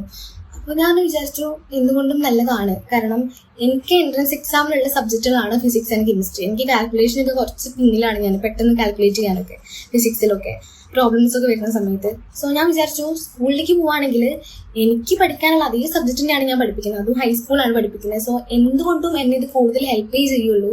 അപ്പം നല്ലതാണെന്ന് വിചാരിച്ചിട്ട് ആ ഒരു ഓവർ കോൺഫിഡൻസിൽ, അതായത് എൻ്റെ എൻട്രൻസ് എക്സാമും ഈ സ്കൂളിൽ പഠിപ്പിക്കുന്നതും കൂടിയിട്ട് ഒരുമിച്ച് കൊണ്ടുപോകാൻ പറ്റുന്ന എനിക്ക് അതൊരു ഓവർ കോൺഫിഡൻസ് തോന്നിയിട്ട് സ്കൂളിൽ പോയി ജോയിൻ ചെയ്തു, ഇന്റർവ്യൂ ചെയ്തു. അവർക്ക് തന്നെ ഇഷ്ടമായി.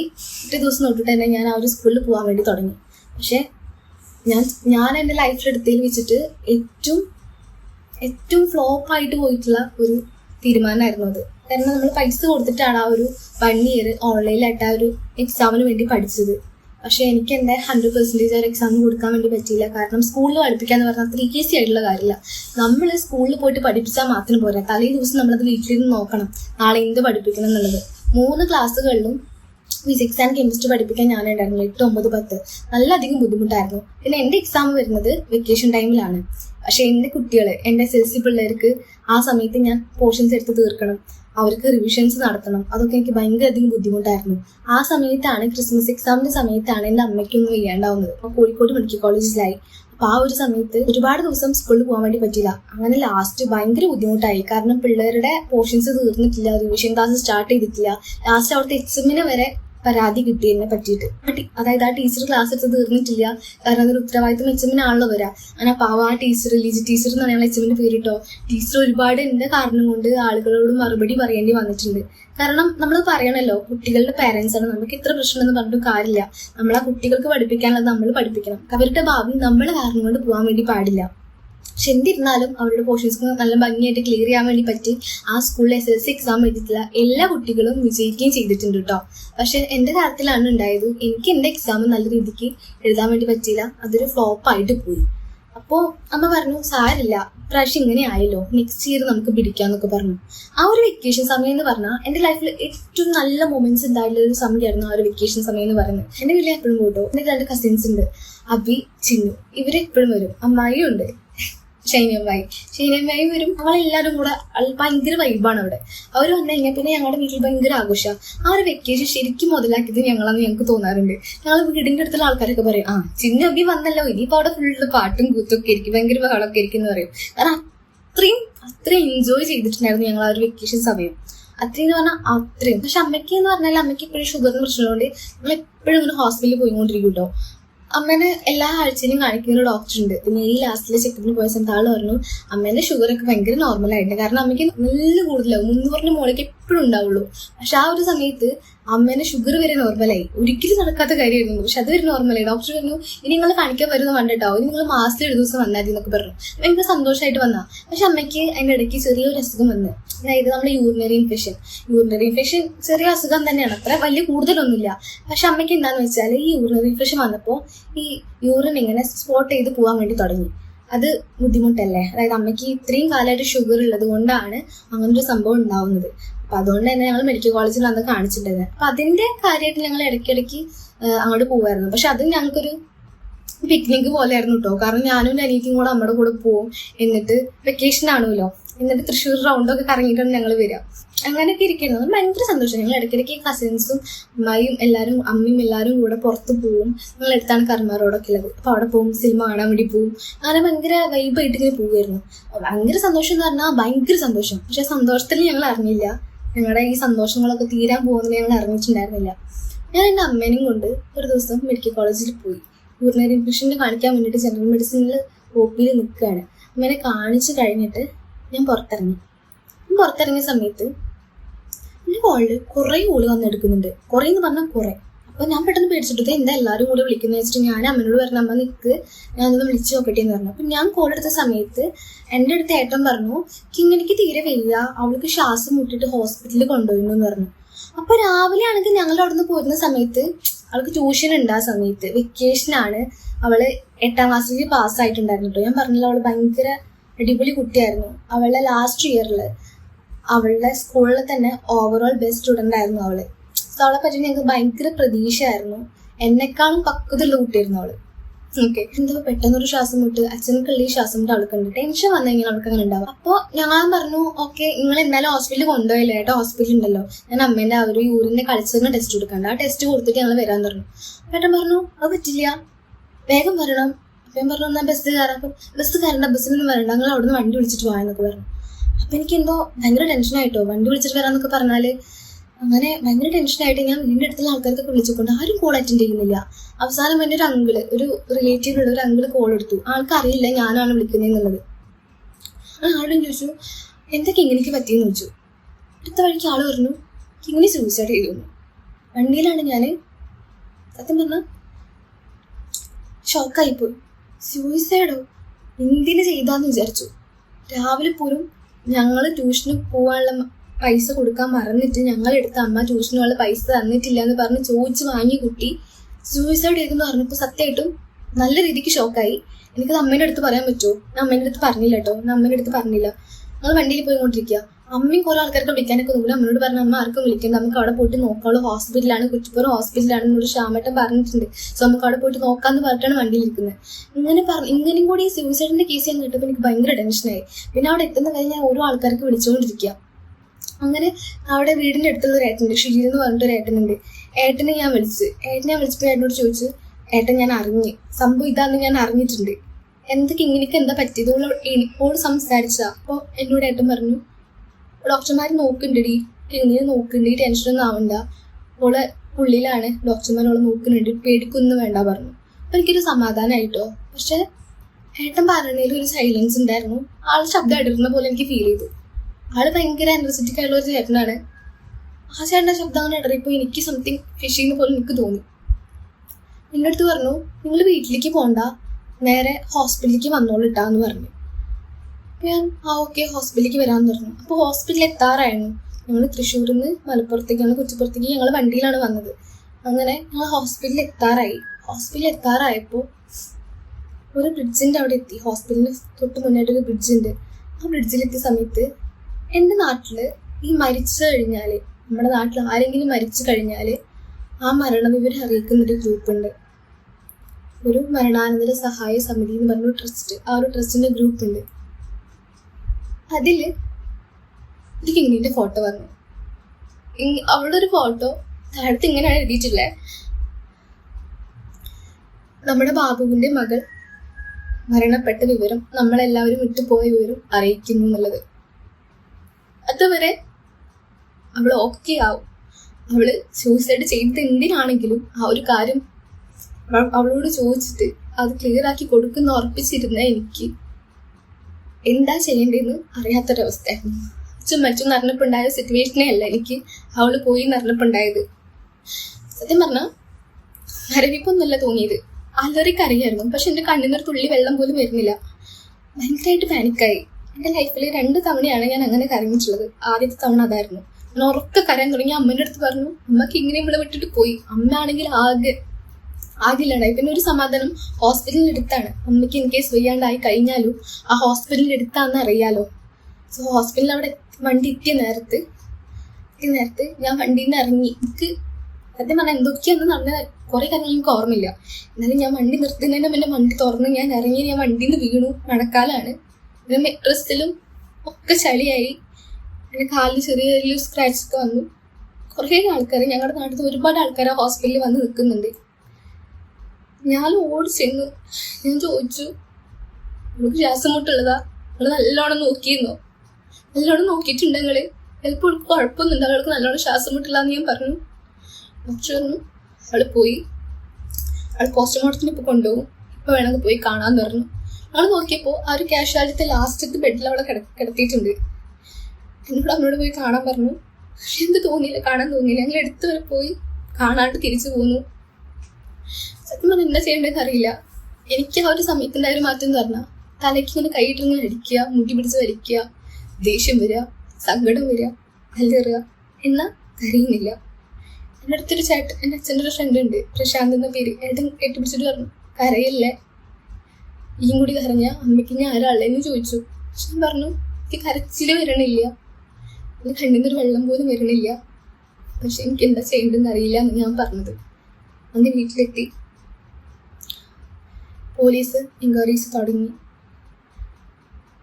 അവസാനം പോലീസ് പറഞ്ഞൊരു കാര്യം, അവളുടെ ഒരു സൂയിസൈഡ് നോട്ട് കിട്ടിയിട്ടുണ്ട്. അതിലിങ്ങനെയാണ് എഴുതിയിട്ടുള്ളത്: പ്രിയപ്പെട്ട അമ്മ, ചേച്ചി, അച്ഛമ്മ, എനിക്ക് നിങ്ങൾ 3 പേരെയും ഒരുപാട് ഇഷ്ടമാണ്.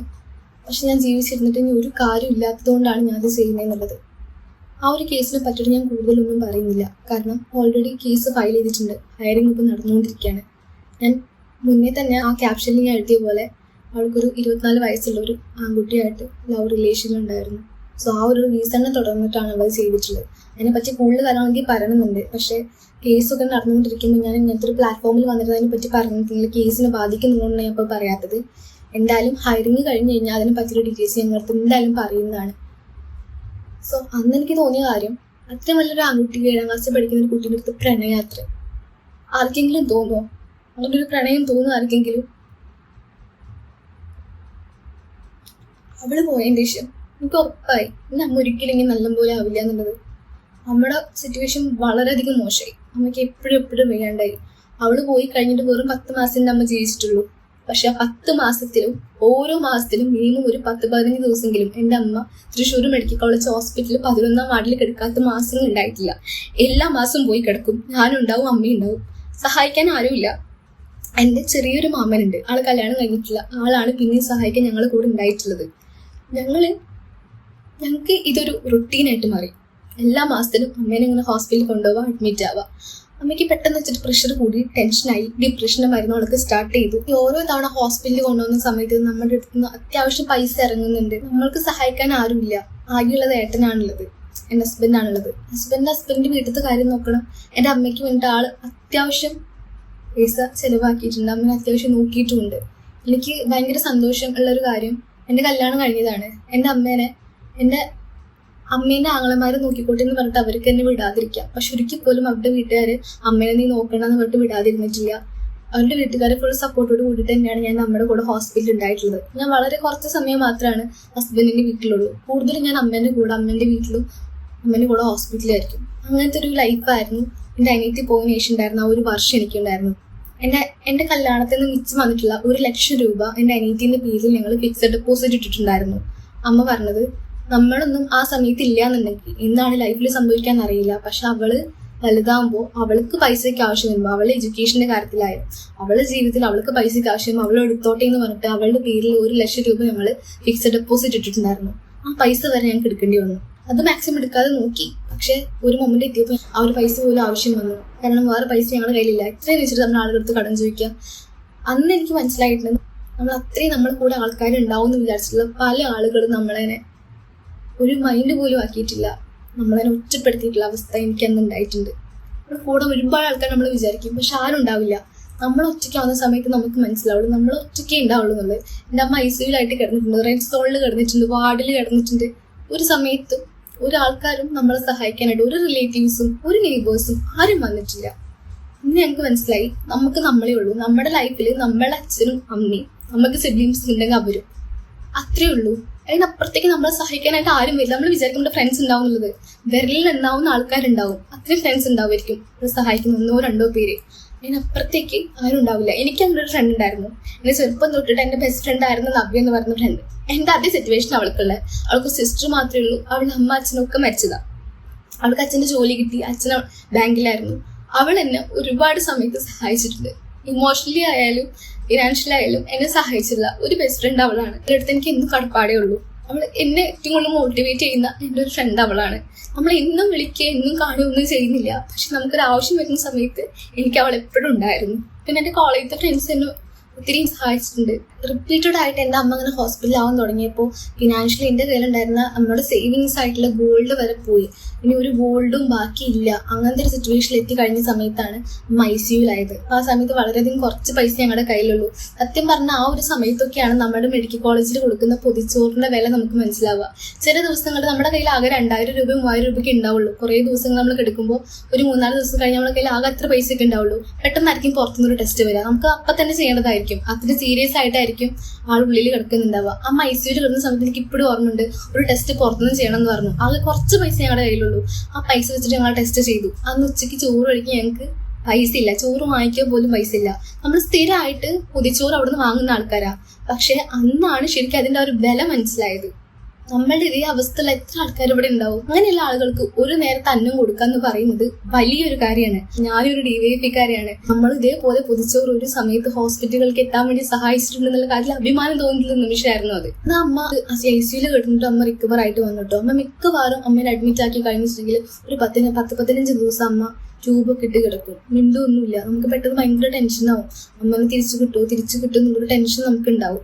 ICUയിൽ നമ്മൾ റെഡ് സോണിലാകുമ്പോഴൊക്കെ ആ ടെൻഷൻ തന്നെ. പക്ഷെ ആ ഒരു സമയത്ത് എവിടുന്നാന്ന് എനിക്കറിയില്ല. എവിടുന്നൊക്കെ ഒരു ധൈര്യം വരും. മാത്രമേ എനിക്ക് ഇനിയുള്ളൂ. സോ അമ്മേനെ എങ്ങനെയെങ്കിലും റിക്കവർ ആക്കി കൊണ്ടുവരണം എന്നുള്ളത് തന്നെയാണ് എൻ്റെ ആഗ്രഹം. സോ അതുകൊണ്ട് തന്നെ അമ്മേൻ്റെ കൂടെ എനിക്ക് ഒരുപാട് കാലം നിൽക്കാൻ പറ്റി. ആ ഒരു വർഷം ഞാൻ വേറെ ഒന്നിനും പോയിട്ടില്ല. എൻ്റെ അമ്മയ്ക്ക് വേണ്ടിയിട്ട് ഞാനിരുന്നു. ഒരു ജോലിക്കോ ഒന്നിനും ഞാൻ പോയിട്ടില്ല. കാരണം എനിക്കറിയാം ജോലിക്ക് പോയി കഴിഞ്ഞാൽ അമ്മയ്ക്ക് വേണ്ടാകുമ്പോൾ ഓരോ മാസത്തിലും ഇനി അവിടുന്ന് ലീവ് എടുത്ത് വരേണ്ടി വരും. സോ അത് നമ്മൾ എവിടെ ജോലി എടുക്കുകയാണെങ്കിൽ സ്കൂളിൽ തന്നെ നടന്ന് എനിക്കറിയാം. സോ അതുകൊണ്ട് തന്നെ ഞാൻ ആ ഒരു വർഷം വേറെ ഒന്നിനും പോകുന്നില്ല എന്ന് ഉറപ്പിച്ചു. കാരണം അമ്മ ഡിപ്രഷന് മരുന്ന് ഓൾറെഡി കഴിക്കുന്നുണ്ട്. അമ്മയ്ക്ക് ഇങ്ങനെയുള്ള ഹെൽത്ത് ഇഷ്യൂസ് ഉണ്ട്, ഷുഗറും ഉണ്ട്, പ്രഷറുണ്ട്. എപ്പോഴും പ്രഷർ ഒരു 180ന്റെ മുകളിലേക്കാണ് എപ്പോഴും ഉണ്ടാവുക. സോ അങ്ങനെ ഒരു പ്രാവശ്യം അമ്മ ICUലായ സമയത്ത് അവിടുന്ന് ഡിസ്ചാർജ് ആവുന്ന സമയത്ത് അമ്മ എൻ്റെ അടുത്ത് ചോദിച്ചു കേട്ടാ, ഇനി നമ്മൾ എന്താ പൈസയ്ക്ക് ചെയ്യാം, നമ്മുടെ കയ്യിലുള്ള പൈസ ഒക്കെ തീർന്നല്ലോ എന്നുള്ളത്. എനിക്ക് ഓർമ്മ വന്നൊരു കാര്യം, ഞാൻ എക്സാം പോയിന്റിൽ അന്ന് ക്ലാസ് എടുക്കാൻ പോയ കാര്യങ്ങളെടുത്ത് പറഞ്ഞിട്ടുണ്ടായിരുന്നു അല്ലേ. ആ ഒരു പൈസ അവര് ഓണത്തിന് തരാമെന്ന് പറഞ്ഞു. അത് പിന്നീട് ഡിസംബറിലേക്ക് ആക്കി. പിന്നീട് അങ്ങനെ മാസങ്ങൾ മാറ്റി പറഞ്ഞു. അങ്ങനെ ഞാൻ അമ്മയുടെ അടുത്ത് പറഞ്ഞു, ആ പൈസ കിട്ടാണ്ടല്ലോ, ഞാൻ അവർക്ക് വിളിച്ച് നോക്കിക്കണം. അപ്പൊ അമ്മ ചോദിച്ചിട്ടോ അവര് തരുമോ, അവരിങ്ങനെ ഓരോ മാറ്റി പറയില്ലേ, അവര് തരുന്നൊന്നുണ്ടാവില്ല. ഞാൻ പറഞ്ഞില്ല അമ്മ, അവിടുത്തെ 2 സാർമാരെ എനിക്ക് ഭയങ്കര ഇഷ്ടമാണ്. അവർ നല്ല സ്വഭാവമുള്ള ആൾക്കാരാണ്. അവർക്ക് നമ്മുടെ കാര്യങ്ങളൊക്കെ അറിയാം. ഇപ്പൊ കിങ്ങിണി മരിച്ച കാര്യം നിങ്ങൾക്ക് വേദായ കാര്യം മാത്രമേ അറിയാത്തുള്ളൂ. അച്ഛൻ മരിച്ച കാര്യമൊക്കെ അവർക്ക് അറിയാം. സോ അതുകൊണ്ട് അവർ പറ്റിക്കില്ല എന്ന് ഞാൻ അമ്മയുടെ അടുത്ത് പറഞ്ഞു. അങ്ങനെ അമ്മേനെ ഒരു ചെക്കപ്പിന് കൊണ്ടുപോകേണ്ട ഒരു ദിവസമാണ്. അപ്പോൾ പിറ്റേ ദിവസം ഒരു തിങ്കളാഴ്ച അമ്മ ചെക്കപ്പിന് കൊണ്ടുപോകണം. ആ സൺഡേയിൽ അമ്മേനെ കൊണ്ടുപോകാനുള്ള പൈസ ഒന്നും റെഡി ആയിട്ടില്ല. ഞാൻ ഇവർക്ക് വിളിച്ച് നോക്കി. ഇവർക്ക് വിളിച്ചിട്ട് ഞാൻ പറഞ്ഞു, എനിക്കൊന്നും പൈസ തന്നിട്ടില്ലല്ലോ നിങ്ങൾ, എൻ്റെ ബാക്കി പൈസ ഇപ്പം തരാൻ വേണ്ടി പറ്റുമോ? മൊത്തം ഇപ്പം തന്നിട്ടില്ല, നിങ്ങൾ കുറച്ചെങ്കിലും പൈസ തരുമോ? കാരണം എൻ്റെ അനിയത്തി മരിച്ചു, ശേഷം അമ്മയ്ക്ക് ഇങ്ങനെ വെയ്യാണ്ടായി. സോ എപ്പോഴും ഹോസ്പിറ്റലാണ്, ഒരുപാട് പൈസ ഞങ്ങൾക്ക് ചിലവാക്കേണ്ടി വന്നിട്ടുണ്ട്. ഇപ്പോൾ ഭയങ്കര ബുദ്ധിമുട്ടാണ് പൈസയ്ക്ക്. അതായത് കുറച്ച് പൈസയെങ്കിലും ഒരു 40,000 രൂപയുടെ അടുത്ത് അവരെനിക്ക് തരാനുണ്ട്. അതിലൊരു 10,000 രൂപയെങ്കിലും, അത്രയില്ലെങ്കിൽ ഒരു 5,000 രൂപയെങ്കിലും തരുമെന്ന് വെച്ചപ്പോൾ അവരുടെ അടുത്ത് പറഞ്ഞെന്താണെന്നറിയോ?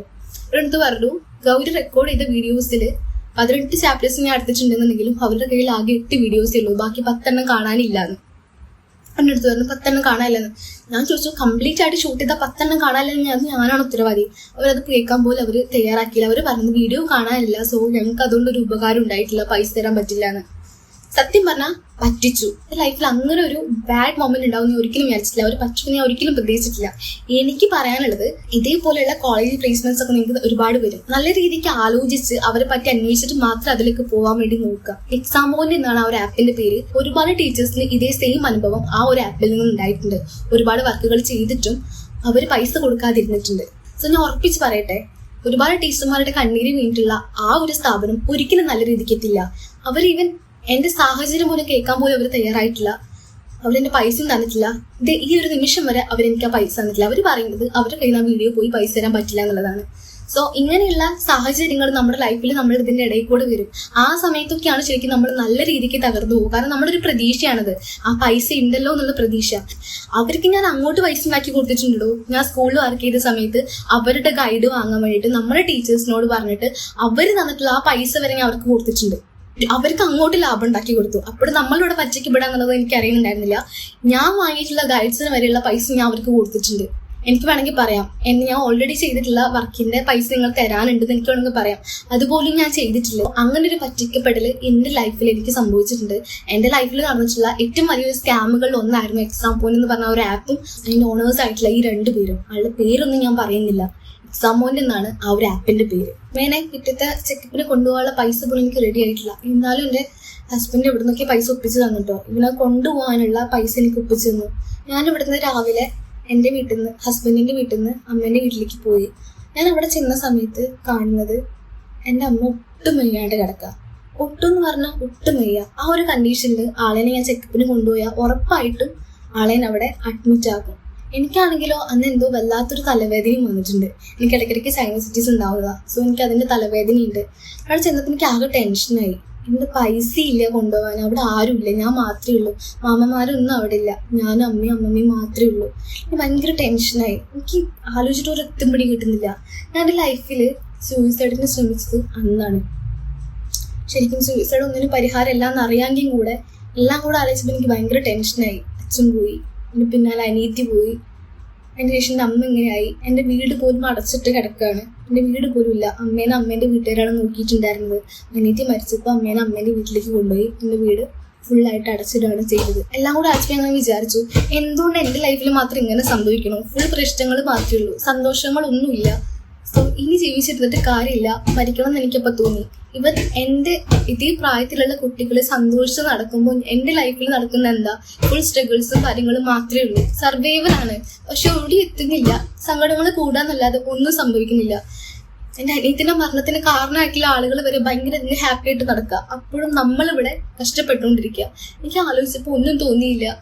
എനിക്ക് ആകെ തോന്നിയത് മരിക്കാന്നുള്ളതാണ്. എനിക്കറിയാം ഞാൻ മരിച്ചെങ്കിൽ എൻ്റെ അമ്മയ്ക്ക് ആരും ഉണ്ടാവില്ല എന്നുള്ള എനിക്കറിയാം. പക്ഷെ എനിക്ക് എന്തോ ആ സമയത്ത് അങ്ങനെ തോന്നി.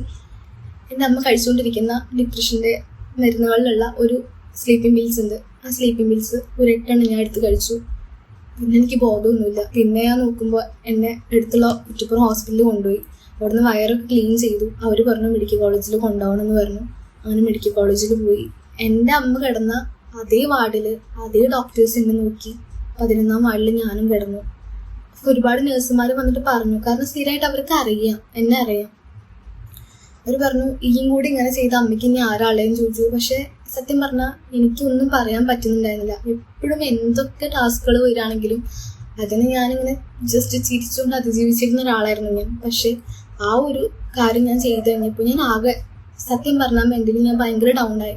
അവസാനം ഒരു സൈക്കാട്രി കൺസൾട്ടേഷനൊക്കെ എനിക്ക് കിട്ടി. ലാസ്റ്റ് അവരെൻ്റെ കാര്യങ്ങളൊക്കെ ചോദിച്ചു.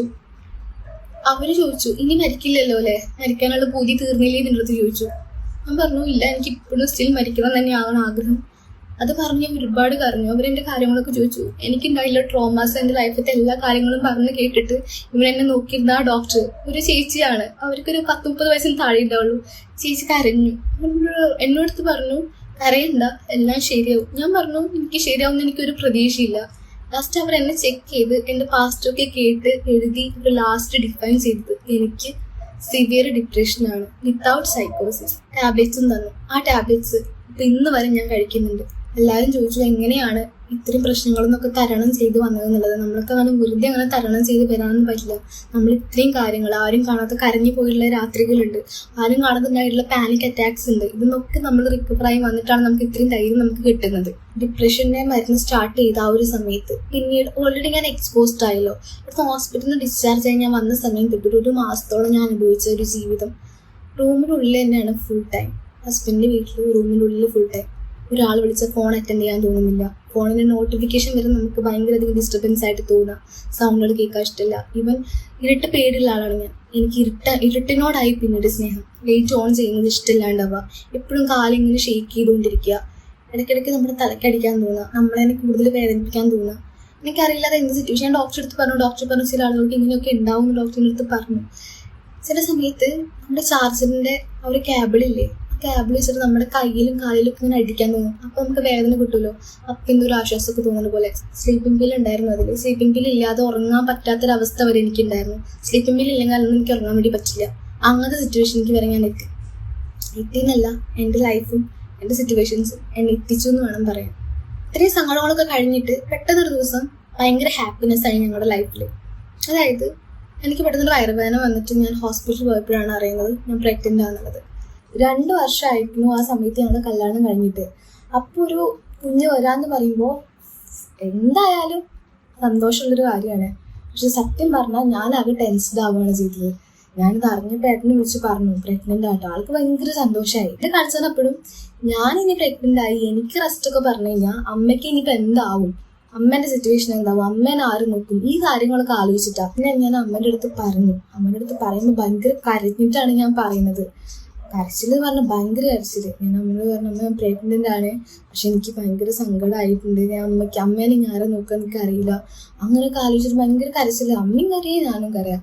ലാസ്റ്റ് അമ്മ എന്നോട് പറഞ്ഞു ഈ ടെൻഷനൊന്നും ആവണ്ട, അവിടെ മാമന്മാരുണ്ടല്ലോ എന്നെ നോക്കാൻ, ഈ ടെൻഷനൊന്നും ആവണ്ട, എന്നെ അവർ നോക്കും, പിന്നെ ഈ അതിൻ്റെ ഓരോരോ മണ്ടത്തരങ്ങളൊന്നും ഇനി ചെയ്യാൻ നിൽക്കരുത് എന്നൊക്കെ പറഞ്ഞു. കാരണം ഒന്നാമത് ഞാൻ സൂയിസൈഡ് നോക്കിയപ്പോൾ അത് അമ്മ അറിഞ്ഞിട്ടുണ്ട്.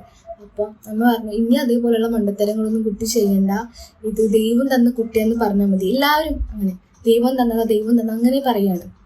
പക്ഷെ ആ ഒരു സമയത്ത് ഞാൻ വിചാരിച്ചൊക്കെ ദൈവം തരുന്നതല്ലേ, നമ്മൾ കൈ നീട്ടി വാങ്ങിക്കാം. അപ്പോൾ അമ്മ പറഞ്ഞു ചിലപ്പോൾ ഇത് നമ്മളെ നല്ല കാലത്തിനായിരിക്കും, ഇനി എനിക്കൊരു കുട്ടി വരുമ്പോൾ നമ്മുടെ ലൈഫ് നന്നായാലോ, ചിലപ്പോൾ നല്ലൊരു ഇതിന് വേണ്ടിയിട്ട് വരുന്ന കുട്ടിയാണെങ്കിലോ, അങ്ങനെയൊക്കെ പറഞ്ഞു. അപ്പം അങ്ങനെ കളിച്ചപ്പോൾ എനിക്ക് സന്തോഷമായിട്ടോ. ലാസ്റ്റ് അമ്മ എൻ്റെ അടുത്ത് പറഞ്ഞൊരു കാര്യം പറഞ്ഞാൽ പൊന്നുട്ടി സങ്കടപ്പെടുന്നൊന്നും വേണ്ട, അമ്മയ്ക്ക് നല്ല സന്തോഷമാണ് എനിക്കൊരു കുട്ടി വരാമെന്ന് പറഞ്ഞതിൽ. പക്ഷെ ആ കുട്ടീനെ എടുക്കാനോ കളിപ്പിക്കാനോ അമ്മയ്ക്ക് പറ്റുമോ അമ്മയ്ക്ക് അറിയുക പോലും ഇല്ല. കാരണം അമ്മയ്ക്ക് എഴുന്നേക്കാനും നിൽക്കാനൊന്നും പറ്റില്ല. പക്ഷെ എൻ്റെ അടുത്ത് കൊടുന്ന് കിടത്തി തന്നെ ഞാൻ എൻ്റെ കുട്ടീനെ നല്ലും പോലെ നോക്കിക്കോളാം, അങ്ങനെ അമ്മ പറഞ്ഞു. പിന്നെ പറഞ്ഞൊരു കാര്യം, അമ്മയ്ക്ക് നല്ല സന്തോഷമാണ്, പക്ഷെ അമ്മയ്ക്കിത് ഈ ഒരു സന്തോഷം പങ്കുവെക്കാൻ അമ്മയ്ക്ക് ആരുമില്ല എന്നുള്ളൊരു സങ്കടം മാത്രമേ ഉള്ളൂ പറഞ്ഞിട്ട് അമ്മ കരഞ്ഞു. അത് സത്യം പറഞ്ഞാൽ നല്ലോണം ഫീലായി എനിക്ക്. കാരണം അച്ഛനില്ല. അമ്മയ്ക്ക് ഞാൻ പ്രഗ്നൻ്റ് ആണെന്ന് പറഞ്ഞപ്പോൾ അമ്മയ്ക്ക് നല്ല മാറ്റമായിട്ടോ. സാധാരണ അമ്മ 10:30 എഴുന്നേക്കുക, പിന്നെ അമ്മ 8 മണിയൊക്കെ ആകുമ്പോൾ എഴുന്നേക്കുക, പിന്നെ എപ്പോഴും ആക്റ്റീവായിട്ടിരിക്കുക, ഭയങ്കര സന്തോഷമായിട്ടിരിക്കുക. അപ്പോൾ എൻ്റെ കസിൻസ് എനിക്ക് വിളിച്ച് പറയും, ചിന്നു അഭി വിളിച്ച് പറയും ഇടി അമ്മായിക്ക് നല്ല മാറ്റം കിട്ടോ, ഈ പ്രഗ്നൻ്റ് ആയപ്പോൾ അമ്മായിക്കാണ് ഭയങ്കര സന്തോഷമായിട്ടെന്ന് പറയും. സത്യം പറഞ്ഞാൽ അത് കേട്ടപ്പോൾ ഞാൻ വിചാരിച്ചു ഇത്രയും നാളുണ്ടായിരുന്ന ഒരു കഷ്ടകാലം മാറി, ഇനി നമുക്ക് നല്ല ലൈഫാണ് വരാൻ പോണേ.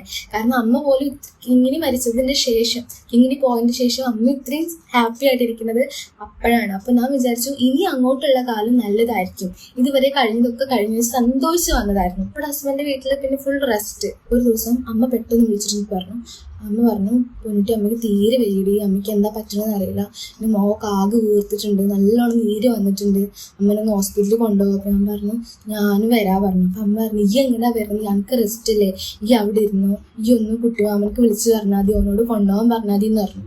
അപ്പം ഞാൻ വിളിച്ചിട്ട് പറഞ്ഞു, എന്നിട്ട് പൈസ ഒക്കെ അയച്ചു കൊടുത്തു. അന്ന് അമ്മേനെ ഹോസ്പിറ്റലിൽ കൊണ്ടുപോയി.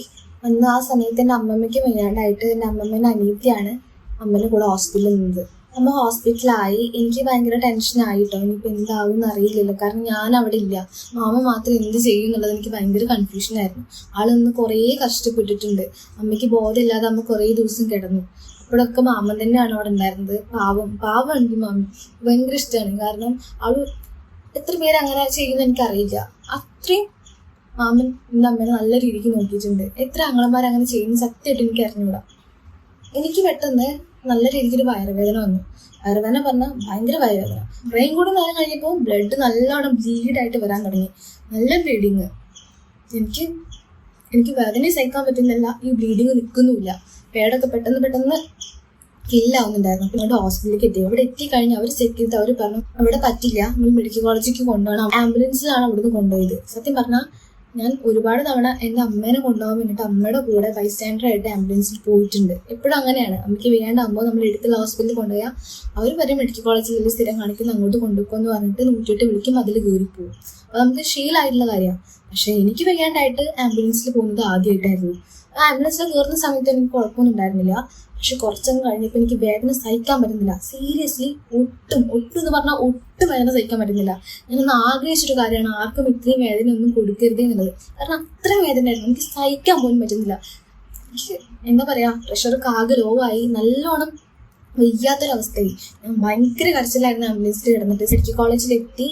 അവർ പറഞ്ഞു അബോർഷനായി പോയിട്ടുണ്ട്, നമുക്കൊന്നും ചെയ്യാൻ പറ്റില്ല, കുട്ടിക്ക് വളർച്ചക്കുറവായിരുന്നു. ഇതെല്ലാം കേട്ട ഭയങ്കര സങ്കടമായി. ഇതിന് ശ്യാമേട്ട കരഞ്ഞത് കേട്ടപ്പോൾ ഞാൻ ആദ്യമായിട്ടാണ് ആളെ വന്ന് കരയുന്നത് കാണുന്നത്. ആൾക്ക് ഭയങ്കര സങ്കടമായി. കാരണം ഞാൻ പ്രഗ്നന്റ് അറിഞ്ഞപ്പോൾ ഭയങ്കര സന്തോഷിച്ച ആള് ഏട്ടനാണ്. 2 വർഷമായിട്ട് കിട്ടുന്ന ഒരു കുട്ടിയല്ലേ. സോ ആൾക്ക് ഭയങ്കര സങ്കടം. ആൾ കരഞ്ഞു. അവിടെ ഒരു 2-3 ദിവസം ഞാൻ നിന്നു. 2-3 ദിവസം നിന്നു. ഒരുപാട് ബ്ലഡ് പോയിട്ടുണ്ടായിരുന്നു. ഡോക്ടർ പറഞ്ഞു വീട്ടിലേക്ക് പോവാം, 6 മാസത്തോളം റെസ്റ്റ് എടുക്കണം, നെക്സ്റ്റ് ബേബി വരും, പേടിക്കൊന്നും വേണ്ട. എൻ്റെ കരച്ചിൽ കണ്ടിട്ട് ഡോക്ടർമാർ സമാധാനിപ്പിച്ചു. പേടിക്കൊന്നും വേണ്ടടാ, 22 വയസ്സിലായിട്ടുള്ളൂ, ഇനിയും കുഞ്ഞ് വരും, ടെൻഷൻ ആവണ്ട, ഒരു 6 മാസം കഴിഞ്ഞിട്ട് നിങ്ങൾ നെക്സ്റ്റ് ബേബിക്ക് വേണ്ടിയിട്ട് ട്രൈ ചെയ്താൽ മതി. പക്ഷെ 6 മാസത്തോളം ഈ മരുന്ന് കഴിക്കണം എന്ന് പറഞ്ഞിട്ട് കുറച്ച് മരുന്നുകൾ തന്നിട്ടുണ്ട്. ഞാൻ ഡിപ്രഷൻ്റെ ഡോക്ടർമാരെ ഞാൻ കാണിക്കുന്നുണ്ട്, സൈക്കാട്രി കൺസൾട്ടേഷൻ. അവരെയും കണ്ടതിന് ശേഷം അവരെയും കാണിച്ചതിന് ശേഷം പോയാൽ മതി, നിന്റെ മൈൻഡൊക്കെ ഓക്കെ ആവട്ടെ എന്ന് പറഞ്ഞിട്ട് ആ ഒരു കൺസൾട്ടേഷൻ നടത്തിയിട്ടാണ് അവിടുത്തെ ഡോക്ടർമാർ എന്നെ വിട്ടിട്ടുണ്ടായിരുന്നത്. പിന്നെ ഡോക്ടർമാർ പറഞ്ഞൊരു കാര്യം, അതൊരു കുഞ്ഞ് പോലും ആയിട്ടില്ല, ഇത്രയും നേരത്തെ അബോർഷനായി പോകുന്നില്ലേ, എത്ര ആളുകൾക്ക് 6-ാം മാസത്തിൽ 7-ാം മാസത്തിലൊക്കെ അബോർഷനായി പോകുന്നുണ്ട്, അതുപോലൊന്നും എനിക്ക് ഉണ്ടായില്ലല്ലോ, സോ ടെൻഷൻ ആവണ്ടെന്ന് പറഞ്ഞിട്ട് എന്നെ പറഞ്ഞയച്ചത്. അപ്പോൾ ആ ഒരു സമാധാനം എനിക്കുണ്ടായിരുന്നു. ആ ഒരു സമയത്ത് എൻ്റെ അമ്മ മെഡിക്കൽ കോളേജിൽ തന്നെ തൊട്ട് മുകളിലുള്ള വാർഡിൽ അഡ്മിറ്റാണ്. ഞാൻ അമ്മനെ കാണാൻ വേണ്ടി പോയി. എനിക്ക് നടക്കാനൊന്നും വയ്യ, പക്ഷെ എന്നാലും അമ്മനെ കാണാൻ വേണ്ടി പോയി. അമ്മയുടെ അവസ്ഥ എന്ന് പറഞ്ഞാൽ നല്ല രീതിക്ക് അമ്മയ്ക്ക് വയ്യാണ്ടായിട്ടുണ്ട്. എനിക്കത് കണ്ടപ്പോൾ ഭയങ്കരമായിട്ട് സങ്കടമായി. കാരണം ഞാൻ അമ്മയുടെ കൂടെ നിൽക്കുന്നുമില്ല, അമ്മയ്ക്ക് ഇത്രയും വയ്യാണ്ടായ അവസ്ഥ, എന്നെ കൊണ്ട് ഇങ്ങനെ പറ്റുന്നില്ലല്ലോ എന്ന് ആലോചിച്ചപ്പോൾ എനിക്ക് നല്ലോണം സങ്കടമായി. എൻ്റെ അടുത്ത് അബോർഷനായ കാര്യം അമ്മേൻ്റെ അടുത്ത് പറഞ്ഞിട്ടുണ്ടായിരുന്നില്ല. അമ്മയോട് പറഞ്ഞു ചെക്കപ്പിന് വന്നതാണ് അമ്മ. അമ്മ പറഞ്ഞു നല്ലോണം റെസ്റ്റ് എടുക്കണം കേട്ടാ. എന്നിട്ട് ശ്യാമേട്ടൻ്റെ അമ്മയോട് അമ്മ പറഞ്ഞു കുട്ടിയെ നല്ലോണം നോക്കണം കേട്ടോ. എനിക്ക് ഭയങ്കര സങ്കടമായി. പിന്നെ നമ്മുടെ മുന്നിൽ ഞാൻ കരഞ്ഞിട്ടില്ല. പക്ഷെ തിരിച്ച് വണ്ടിയിൽ വരുന്ന സമയത്ത് എനിക്കെന്തോ വല്ലാത്തൊരു സങ്കടമാണ് ഉണ്ടായത്. ഡിസ്ചാർജ് ആയിട്ട് വീട്ടിലെത്തി. വീട്ടിൽ വരുന്ന സമയത്ത് വണ്ടിയിൽ നിന്ന് എനിക്ക് നല്ലോണം വേദന ഉണ്ട്. അപ്പോൾ ഞാൻ വിചാരിച്ചു ഇതൊക്കെ നോർമൽ ആയിരിക്കും. പക്ഷെ വീട്ടിൽ വന്ന് കയറി ഒരു 5 മിനിറ്റ് കഴിഞ്ഞപ്പോൾ എൻ്റെ പാഡിൽ എന്തോ ഒരു മാസമായിട്ട് എന്തോന്ന് വന്നു, കുറച്ച് വെയിറ്റുള്ള എന്തോ വന്ന് വീണ പോലെ എനിക്ക് തോന്നി. അങ്ങനെ വീണ പോലെ തോന്നിയപ്പോൾ ഞാൻ അമ്മയോട് പറഞ്ഞിട്ടോ, അമ്മ എന്തോ വന്ന് വീണിട്ടുണ്ട്, എനിക്ക് എന്താ മനസ്സിലാവില്ല. അപ്പം പറഞ്ഞു ഈ ബാത്റൂം പോയി നോക്കി, എന്താ നോക്കി നോക്ക്. ചിലപ്പോൾ ഡോക്ടർമാർ പറഞ്ഞു ഫ്ലഷി പാർട്സ് എന്തെങ്കിലും വരും എന്നൊക്കെ പറഞ്ഞിട്ടുണ്ടായിരുന്നു. അപ്പോൾ ഞാൻ നോക്കി ചെന്നപ്പോൾ ഇതേപോലെയുള്ള ഒരു മാംസക്കട്ടയാണ് എൻ്റെ കയ്യിൽ വന്നത്. സീരിയസ്ലി ഞാൻ പറഞ്ഞല്ലോ, ഞാൻ ജീവിതത്തിൽ എനിക്ക് ഇങ്ങനെ മരിച്ചപ്പോൾ എനിക്ക് ഉണ്ടായിട്ടുള്ള ആ ഒരു അതേ സിറ്റുവേഷൻ വേറൊരു സമയത്തും കൂടി ഉണ്ട്. 2 തവണ ഉണ്ടായിട്ടില്ലെന്ന്. ആ 2ാമത്തെ തവണ ഉണ്ടായിരുന്നു. എനിക്കത് കണ്ടപ്പോൾ ഞാൻ അമ്മയ്ക്ക് കാണിച്ചു കൊടുത്തു. എനിക്ക് എന്താ കാണിക്കേണ്ടതെന്ന് അറിയില്ല. ഞാനത് കണ്ടു. അത് കുഞ്ഞാടാ, ഒരു ചെറുതാണത്. എനിക്കത് കണ്ടപ്പോൾ ഭയങ്കര സങ്കടമായി. ഞാൻ ആലോചിച്ചു എന്തിനാണ് ഇങ്ങനെ. എന്നെക്കൊണ്ട് അത് കാണിക്കുകയും ചെയ്തു. ഒരുപാട് സങ്കടങ്ങൾ തന്ന്, അതിനിടയിൽ കൂടെ ഒരു സന്തോഷം തന്ന്, ഒരു കുഞ്ഞിനെ തന്ന് അത് അബോർഷനാക്കി. ആ കുഞ്ഞിന്റെ ജീവൻ വരെ ദൈവം എടുത്തു. എവിടെ ദൈവം ഉണ്ടെന്ന് ഞാൻ വിചാരിച്ചു പോയൊരു നിമിഷമായിരുന്നത്. ആ ഒരു കുഞ്ഞിന്റെ ജീവൻ പോലും എടുത്തു. അത് കഴിഞ്ഞിട്ട് അതിനെ എനിക്ക് കാണിച്ചു തരാന്ന് പറഞ്ഞാൽ അത് എത്രത്തോളം പെയിൻഫുൾ ആയിരിക്കും. ഞാൻ ഫാൻ ഓണാക്കി ഉറക്കെ കിടന്ന് കരയായിരുന്നു. അന്ന് ഞാൻ ഉറപ്പിച്ചതാണ് ദൈവത്തിൽ ഞാൻ ഇനി ഒരിക്കലും വിശ്വസിക്കില്ല എന്നുള്ളത്. കാരണം ഞാൻ ആലോചിക്കുകയാണ്, എവിടെയാണ് ദൈവം ഉള്ളത്, എവിടെ ഉണ്ടെന്ന് നമുക്ക് തോന്നണ്ടേ. നമുക്ക് ഒരുപാട് സങ്കടങ്ങൾ തരികയാണ്. സന്തോഷങ്ങൾ തന്നിട്ടില്ലെങ്കിൽ ഒരു കുഴപ്പമില്ല, പക്ഷെ സങ്കടങ്ങളുടെ എണ്ണം കൂട്ടി കൂട്ടി തരിക. എത്രയാന്ന് വെച്ചിട്ട് നമ്മൾ സഹിക്കുക. ഒരാൾക്ക് സഹിക്കുന്നതിനൊക്കെ ഒരു പരിധി ഉണ്ട്. പക്ഷെ എൻ്റെ കാര്യത്തിൽ ആ ഒരു പരിധിയിൽ ഞാൻ വിട്ടുപോയിട്ടുണ്ടായിരുന്നു. പക്ഷെ സ്റ്റിൽ ഞാൻ സർവൈവ് ചെയ്യുന്നുണ്ട്. എനിക്കിപ്പോൾ കിട്ടുന്ന ധൈര്യം ദൈവം തരുന്നതെന്ന് ഞാൻ ഒരിക്കലും പറയില്ല. എൻ്റെ അച്ഛൻ തരുന്നതായിരിക്കും, എൻ്റെ അനിയത്തി തരുന്നതായിരിക്കും, ചിലപ്പോൾ അമ്മ തരുന്നതായിരിക്കും. ഇത്രയും ഞാൻ വിചാരിക്കുന്നുള്ളൂ. ആ ഒരു അബോർഷൻ കഴിഞ്ഞു. എനിക്കിത് 15 ദിവസം റെസ്റ്റ് പറഞ്ഞിട്ടുണ്ടായിരുന്നു. റെസ്റ്റിൽ തന്നെ ആയിരുന്നു. സോ അത് കഴിഞ്ഞിട്ട് അമ്മയുടെ അടുത്ത് ഹോസ്പിറ്റലിൽ പോകണം ഞാൻ വിചാരിച്ചു. ഒരു ഏകദേശം 8 ദിവസം കഴിഞ്ഞപ്പോൾ എൻ്റെ ബ്ലീഡിങ് നിന്നു. സോ ഇനി ഒരു 2-3 ദിവസം കൂടി കഴിഞ്ഞാൽ വേദന ഒന്ന് കുറഞ്ഞ് അമ്മയുടെ അടുത്ത് പോകാമെന്ന് വിചാരിച്ചു. പക്ഷേ പെട്ടെന്ന് ദിവസം രാവിലെ ഏർലി മോർണിംഗിൽ ഹോസ്പിറ്റലിൽ നിന്ന് ഏട്ടൻ്റെ ഫോണിലേക്ക് ഒരു കോൾ വന്നു, നമുക്ക് തീരെ വയ്യാന്ന് പറഞ്ഞിട്ട്. എനിക്ക് സംതിങ് പെട്ടെന്ന് ഇങ്ങനെയെന്ന് വിചാരിച്ചു. പക്ഷെ ഒന്നും പറയാനില്ല, അമ്മ പോയിട്ടുണ്ടായിരുന്നു. ലാസ്റ്റ് അമ്മേൻ്റെ കിഡ്നി വരെ ഫെയിലിയർ ആയി. ഡയാലിസിസ് ഒക്കെ ചെയ്തിരുന്നു. പക്ഷെ ഞങ്ങൾക്ക് അമ്മേനെ രക്ഷിക്കാൻ വേണ്ടി പറ്റിയില്ല. അനിയത്തി മരിച്ചിട്ട് 1 വർഷം ആവുന്നതിന് മുന്നേ എൻ്റെ അമ്മയും മരിച്ചു. അമ്മ പോയി നടന്നപ്പോൾ കണ്ണിന്നറിയാതെ ഒരുപാട് കണ്ണീര് വന്നു. സൈലൻ്റായിട്ട് കുറേ നേരം കരഞ്ഞു. ഒന്ന് ഉറക്കം വിളിച്ചിട്ട് കരഞ്ഞു. എൻ്റെ വീട്ടിലേക്ക് കൊണ്ടുപോയി. എൻ്റെ വീട്ടിൽ ചെന്നപ്പോൾ എൻ്റെ അമ്മനോട് കിടത്തിയിട്ടുണ്ട്. അമ്മനെ കണ്ടു. കുറേ ഉമ്മ കൊടുത്ത് അമ്മയുടെ മുഖത്ത് അമ്മയുടെ അടുത്തിരുന്നു. അമ്മയ്ക്ക് ഞാൻ അമ്മയുടെ തല ഇങ്ങനെ മസാജ് കൊടുക്കണം ഭയങ്കര ഇഷ്ടമാണ്. നമ്മുടെ അടുത്തിരുന്നിട്ട് ഞാൻ ഇങ്ങനെ ചെയ്തു കൊടുത്തു. കുറേ നേരം ചെയ്തു കൊടുത്തു. ഒന്ന് ആലോചിച്ച് നോക്കി, എൻ്റെ ലൈഫിലത്തെ അവസാനത്തെ ആളാണ്, എൻ്റെ ഫാമിലിയിലത്തെ അവസാനത്തെ ആൾ. അച്ഛൻ പോയി, അനിയത്തി പോയി, ലാസ്റ്റ് ഉണ്ടായിരുന്ന അമ്മയും കൂടി പോവുകയാണ്. സോ ആ ഒരു സമയത്ത് എത്രത്തോളം വിഷമം ഉണ്ടാവുമെന്ന് എനിക്ക് പറഞ്ഞറിയിക്കാൻ പറ്റില്ല. പക്ഷെ എന്തായാലും ഞാൻ സ്വബോധം എനിക്ക് നഷ്ടപ്പെട്ടിട്ടുണ്ടായിരുന്നില്ല. ഞങ്ങളിവിടെ കുളിപ്പിക്കാൻ എടുക്കുന്നൊരു ചടങ്ങൊക്കെ ഉണ്ട്. ഒരു കുളിപ്പിച്ച് മരിച്ച ആളെന്നെ കുളിപ്പിച്ച് അവരെന്നെ നല്ല ഡ്രസ്സൊക്കെ ഇടിപ്പിച്ച് കണ്ണൊക്കെ എഴുതി കൊടുത്തിട്ടാണ് നമ്മൾ എന്ത് ചെയ്യുക, ശ്മശാനത്തേക്ക് കൊണ്ടുപോവുക. ആ കുളിപ്പിക്കാൻ വേണ്ടി എടുക്കുന്ന സമയത്ത് സാധാരണ പല ആളുകൾക്കും ഒരു ധൈര്യം കിട്ടില്ല. കാരണം അത്രയും വീക്കായിട്ടായിരിക്കും നമ്മളെ വീട്ടിൽ ആരെങ്കിലും മരിച്ച് നമ്മൾ ഉണ്ടാവുക. ഞാൻ അത്രയും വീക്കാണ്. പക്ഷെ എന്നാലും അമ്മനെ കുളിപ്പിക്കാൻ വേണ്ടിയിട്ട് എടുത്ത സമയത്ത് ഞാൻ കുളിപ്പിക്കാൻ വേണ്ടി അവരുടെ കൂടെ നിന്നു. അവിടെ ഉണ്ടായിരുന്ന ആളുകളുടെ കൂടെ നിന്ന് അമ്മേനെ കുളിപ്പിക്കാൻ വേണ്ടി ഞാനും സഹായിച്ചു. എൻ്റെ അമ്മയ്ക്ക് വയ്യാതായ സമയത്ത് എൻ്റെ അമ്മനെ ഒരുപാട് കുളിപ്പിച്ചിട്ടുള്ളതാ. ഒക്കെ ഓർത്തു എൻ്റെ അമ്മയ്ക്ക് വേണ്ടി ലാസ്റ്റായിട്ട് എനിക്ക് ചെയ്യാൻ പറ്റുന്നല്ലേ. എൻ്റെ അമ്മയായാലും അച്ഛനായാലും എപ്പോഴും എൻ്റെ അടുത്ത് പറയുന്നൊരു കാര്യമായിരുന്നു, അവർക്കൊരു ആൺകുട്ടി ഇല്ലാന്നുണ്ടെങ്കിലും ഞാനുള്ളതുകൊണ്ട് ആൺകുട്ടി ഇല്ല എന്നുള്ളൊരു വിഷമം അവർ അറിഞ്ഞിട്ടില്ല എന്നുള്ളത്. സത്യം പറഞ്ഞാൽ അതല്ലേ നമുക്ക് കിട്ടാൻ പറ്റുന്ന വെച്ചിട്ട് ഏറ്റവും വലിയൊരു കോംപ്ലിമെന്റ്. എൻ്റെ അമ്മയുടെ അടുത്ത് എപ്പോഴും പറയായിരുന്നു, അമ്മ മരിച്ചു കഴിഞ്ഞാൽ എൻ്റെ സ്ഥിതിക്ക് എൻ്റെ കുട്ടീനെ കൊളത്തിയാൽ മതി. കാരണം എന്നെക്കാളും നന്നായിട്ട് അത് വേറെ ആര് ചെയ്താലും അമ്മയ്ക്ക് അത് സന്തോഷമാവില്ല എന്ന് പറഞ്ഞിട്ടുണ്ടായിരുന്നു. ശ്മശാനത്തേക്ക് എന്നെയും കൊണ്ടുപോയി എൻ്റെ അമ്മേൻ്റെ ചെടിയിൽ തീ കൊളുത്തിയത് ഞാനാണ്. അത് കഴിഞ്ഞ് ചിതാഭസ്മം പറക്കുന്ന അസ്ഥി പറക്കുന്ന ഒരു ചടങ്ങുണ്ട്. 3-ാമത്തെ ദിവസമാണ് നമ്മളത് ചെയ്യുക. അത് ഞാൻ ചെയ്തു. നമ്മൾ ലാസ്റ്റ് അസ്ഥി എടുത്ത് നമ്മൾ ഒഴുക്കണം. ഞങ്ങൾ എടുത്ത് തന്നെയാണ് ഭാരതപ്പുഴ ഉള്ളത്. തിരുനാവായുടെ അടുത്ത് പോയിട്ട് അത് ഒഴുക്കാനും എന്നെ കൊണ്ട് പറ്റി. അത് ചെയ്ത് കഴിഞ്ഞപ്പോഴും അവിടുന്ന് ഒരു പവർ എനിക്ക് കിട്ടുന്ന പോലെ എനിക്ക് തോന്നുന്നുണ്ട്. ചിലപ്പോൾ അമ്മ തരുന്നതായിരിക്കാം. ഞാൻ ഉറപ്പിച്ച് പറയുന്നു, ദൈവത്തെ ഞാൻ വിശ്വസിക്കുന്നില്ല. സീരിയസ്ലി ദൈവം ഇല്ലാന്ന് ഞാൻ പറയുന്നില്ല. ദൈവം ഉണ്ടാവുമായിരിക്കും, സഹായിക്കുന്നുണ്ടാവും ദൈവം. പക്ഷെ എന്നെ സഹായിച്ചിട്ടില്ലടോ. എന്നെ സഹായിച്ചിട്ടുമില്ല. എനിക്ക് മാക്സിമം എത്രത്തോളം സങ്കടം തരാൻ പറ്റുമോ അത്രത്തോളം സങ്കടങ്ങൾ കൂട്ടി തന്ന ഒരാളാണ് ഞാൻ. ദൈവത്തിൽ വിശ്വസിക്കുന്നേ ഇല്ല. അപ്പോൾ ഞാനിപ്പോൾ വിശ്വസിക്കുന്നത്, എനിക്ക് ദൈവമെന്ന് ഞാൻ വിശ്വസിക്കുന്നത് എൻ്റെ അച്ഛനും എൻ്റെ അമ്മയും എൻ്റെ അനിയത്തിയാണ്. എനിക്കൊരു സങ്കടം വരുമ്പോൾ അവർ വിളിച്ചിട്ട് ഞാൻ പ്രാർത്ഥിക്കുന്നത്.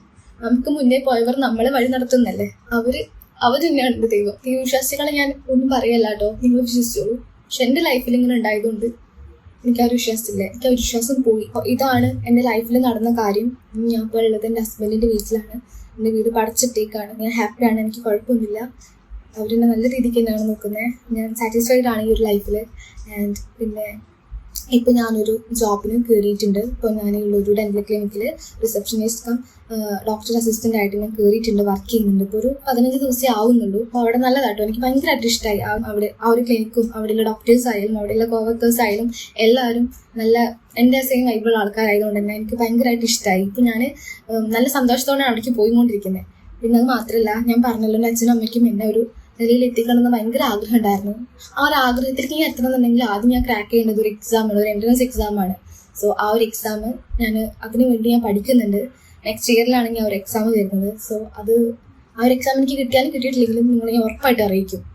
പിന്നെ എവിടെ നിന്നാണ് ഇത്രത്തോളം ധൈര്യം വന്നതെന്ന് ഒരുപാട് പേര് ചോദിച്ചു. ധൈര്യം ഒന്നും അങ്ങനെ നമുക്ക് വെറുതെ വരുന്നല്ല. ഒരുപാട് ആൾക്കാർ പറയാനുണ്ട് ആ കുട്ടി ഇത് നല്ല രീതിക്ക് മാനേജ് ചെയ്തു, അവളത് നല്ല രീതിക്ക് കൈകാര്യം ചെയ്തു എന്നുള്ളത്. പക്ഷെ കൈകാര്യം ചെയ്യുന്നതിന്റെ പിന്നിൽ നമ്മൾ ആരും കാണാതെ കരഞ്ഞിട്ടുള്ള ഒരുപാട് രാത്രികളുണ്ട്. നമുക്ക് വന്നിട്ടുള്ള ഒരുപാട് പാനിക് അറ്റാക്സ് ഉണ്ട്. പക്ഷെ അതൊന്നും ആരും കാണുന്നില്ല. പക്ഷെ അതൊക്കെ സർവൈവ് ചെയ്തിട്ടാണ് ഓരോ ആളുകളും ബോൾഡായിട്ട് നിൽക്കുന്നത്. നമ്മൾ ജനിക്കുന്ന സമയത്ത് ആരും ബോൾഡോ ഇൻട്രോവേർട്ടോ എക്സ്ട്രോവേർട്ടോ ആയിട്ട് ജനിക്കുന്നില്ല. എല്ലാവരും സെയിം ആയിട്ട് തന്നെയാണ് ജനിക്കുന്നത്. പക്ഷെ നമ്മളെ ഓരോന്നാക്കി തീർക്കുന്നത് നമ്മുടെ ലൈഫും നമ്മുടെ സിറ്റുവേഷൻസും ആണ്. അതിനനുസരിച്ച് നമ്മൾ മാറണം. മാക്സിമം നമ്മളെ കൊണ്ട് ചെയ്യാൻ പറ്റുന്ന കാര്യങ്ങൾ നമ്മൾ തന്നെ ചെയ്യുക. വേറെ ആരെ കൊണ്ട് സഹായം ചോദിക്കാതിരിക്കുക. അത്രയും നമുക്ക് പറ്റില്ല എന്നുണ്ടെങ്കിൽ നമ്മൾ വേറൊരാളെ ഹെൽപ്പ് ചെയ്യുക. നമ്മളെ സഹായിക്കാൻ ദൈവം ഞാൻ ആരൊക്കെ നമ്മുടെ അടുത്തേക്ക് പറഞ്ഞയക്കും നമ്മൾ ഒരിക്കലും വിചാരിക്കണ്ട. ആരും വരില്ല, സമയത്തൊക്കെ വിചാരിക്കും. പക്ഷെ കൂടുതൽ സമയങ്ങളിൽ നമ്മൾ ഹെൽപ്പ് ചെയ്യാൻ ആരുണ്ടാവില്ല. നമുക്ക് നമ്മൾ തന്നെ ഉണ്ടാവുള്ളൂ.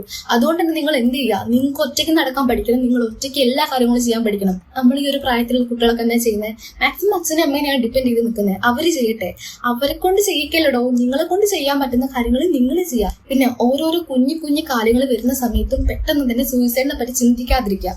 നമ്മൾ ആലോചിക്കേണ്ട ഒരു കാര്യം, നമ്മളെ പ്രശ്നങ്ങളെക്കാൾ വലിയ പ്രശ്നങ്ങളുള്ള ആളുകളുണ്ടാവും. ഇപ്പൊ ഞാൻ എന്റെ പ്രശ്നങ്ങൾ പറഞ്ഞു, ഇതിനേക്കാൾ എത്ര പ്രശ്നങ്ങളുള്ള ആളുകളുണ്ടാവും, ഇതിനേക്കാൾ സ്ട്രഗിൾ ചെയ്യുന്ന ഒരുപാട് ആളുകളുണ്ടാവും. അത് ഞാൻ ആലോചിക്കാറുണ്ട്. സോ അത് വെച്ച് നോക്കുമ്പോൾ എന്റെ ലൈഫൊക്കെ എത്ര നല്ലതാണ് നമ്മൾ ചിന്തിക്കുക. അങ്ങനെ ചിന്തിക്കുമ്പോൾ നമുക്ക് ജീവിക്കാനുള്ളൊരു ഇതുണ്ടാവുള്ളൂ. അല്ലാതെ എനിക്ക് മാത്രം സങ്കടം തന്നു, എനിക്ക് മാത്രം ഇങ്ങനെ ആയി എന്ന് പറഞ്ഞിരുന്നാൽ നമ്മൾ എവിടെ എത്തില്ല. നമ്മൾ അവിടെ തളർന്നിരുന്ന് പോവുകയുള്ളൂ. തളർന്നിരിക്കരുത്. നമുക്കൊക്കെ തളർന്നിരിക്കാൻ നമുക്കൊരു തോളുള്ളത് കൊണ്ടാണ് നമുക്കൊരു തളർച്ച തോന്നുന്നത്. പക്ഷെ ആ ഒരു തോളില്ലാത്ത ആൾക്കാരുണ്ടല്ലോ, അവർക്ക് ഒരിക്കലും തളർച്ച തോന്നില്ല. കാരണം അവർക്ക് തോളില്ല. നമ്മളായിരിക്കും ബാക്കിയുള്ളവരുടെ തോളും. നമ്മൾ മനസ്സിലാക്കുന്ന ഒരു മൊമെന്റ് വരും.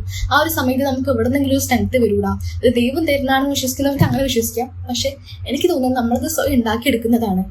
കാരണം ആരും ഇല്ല എന്ന് നമുക്ക് ഉറപ്പാവുന്ന സമയത്ത് നമുക്കുള്ളിലേക്ക് കയറി വരുന്ന ഒരു ധൈര്യമുണ്ട്. ആ ഒരു ധൈര്യത്തിൽ കൂടെ ജീവിക്കാൻ നമ്മൾ ശ്രമിക്കണം.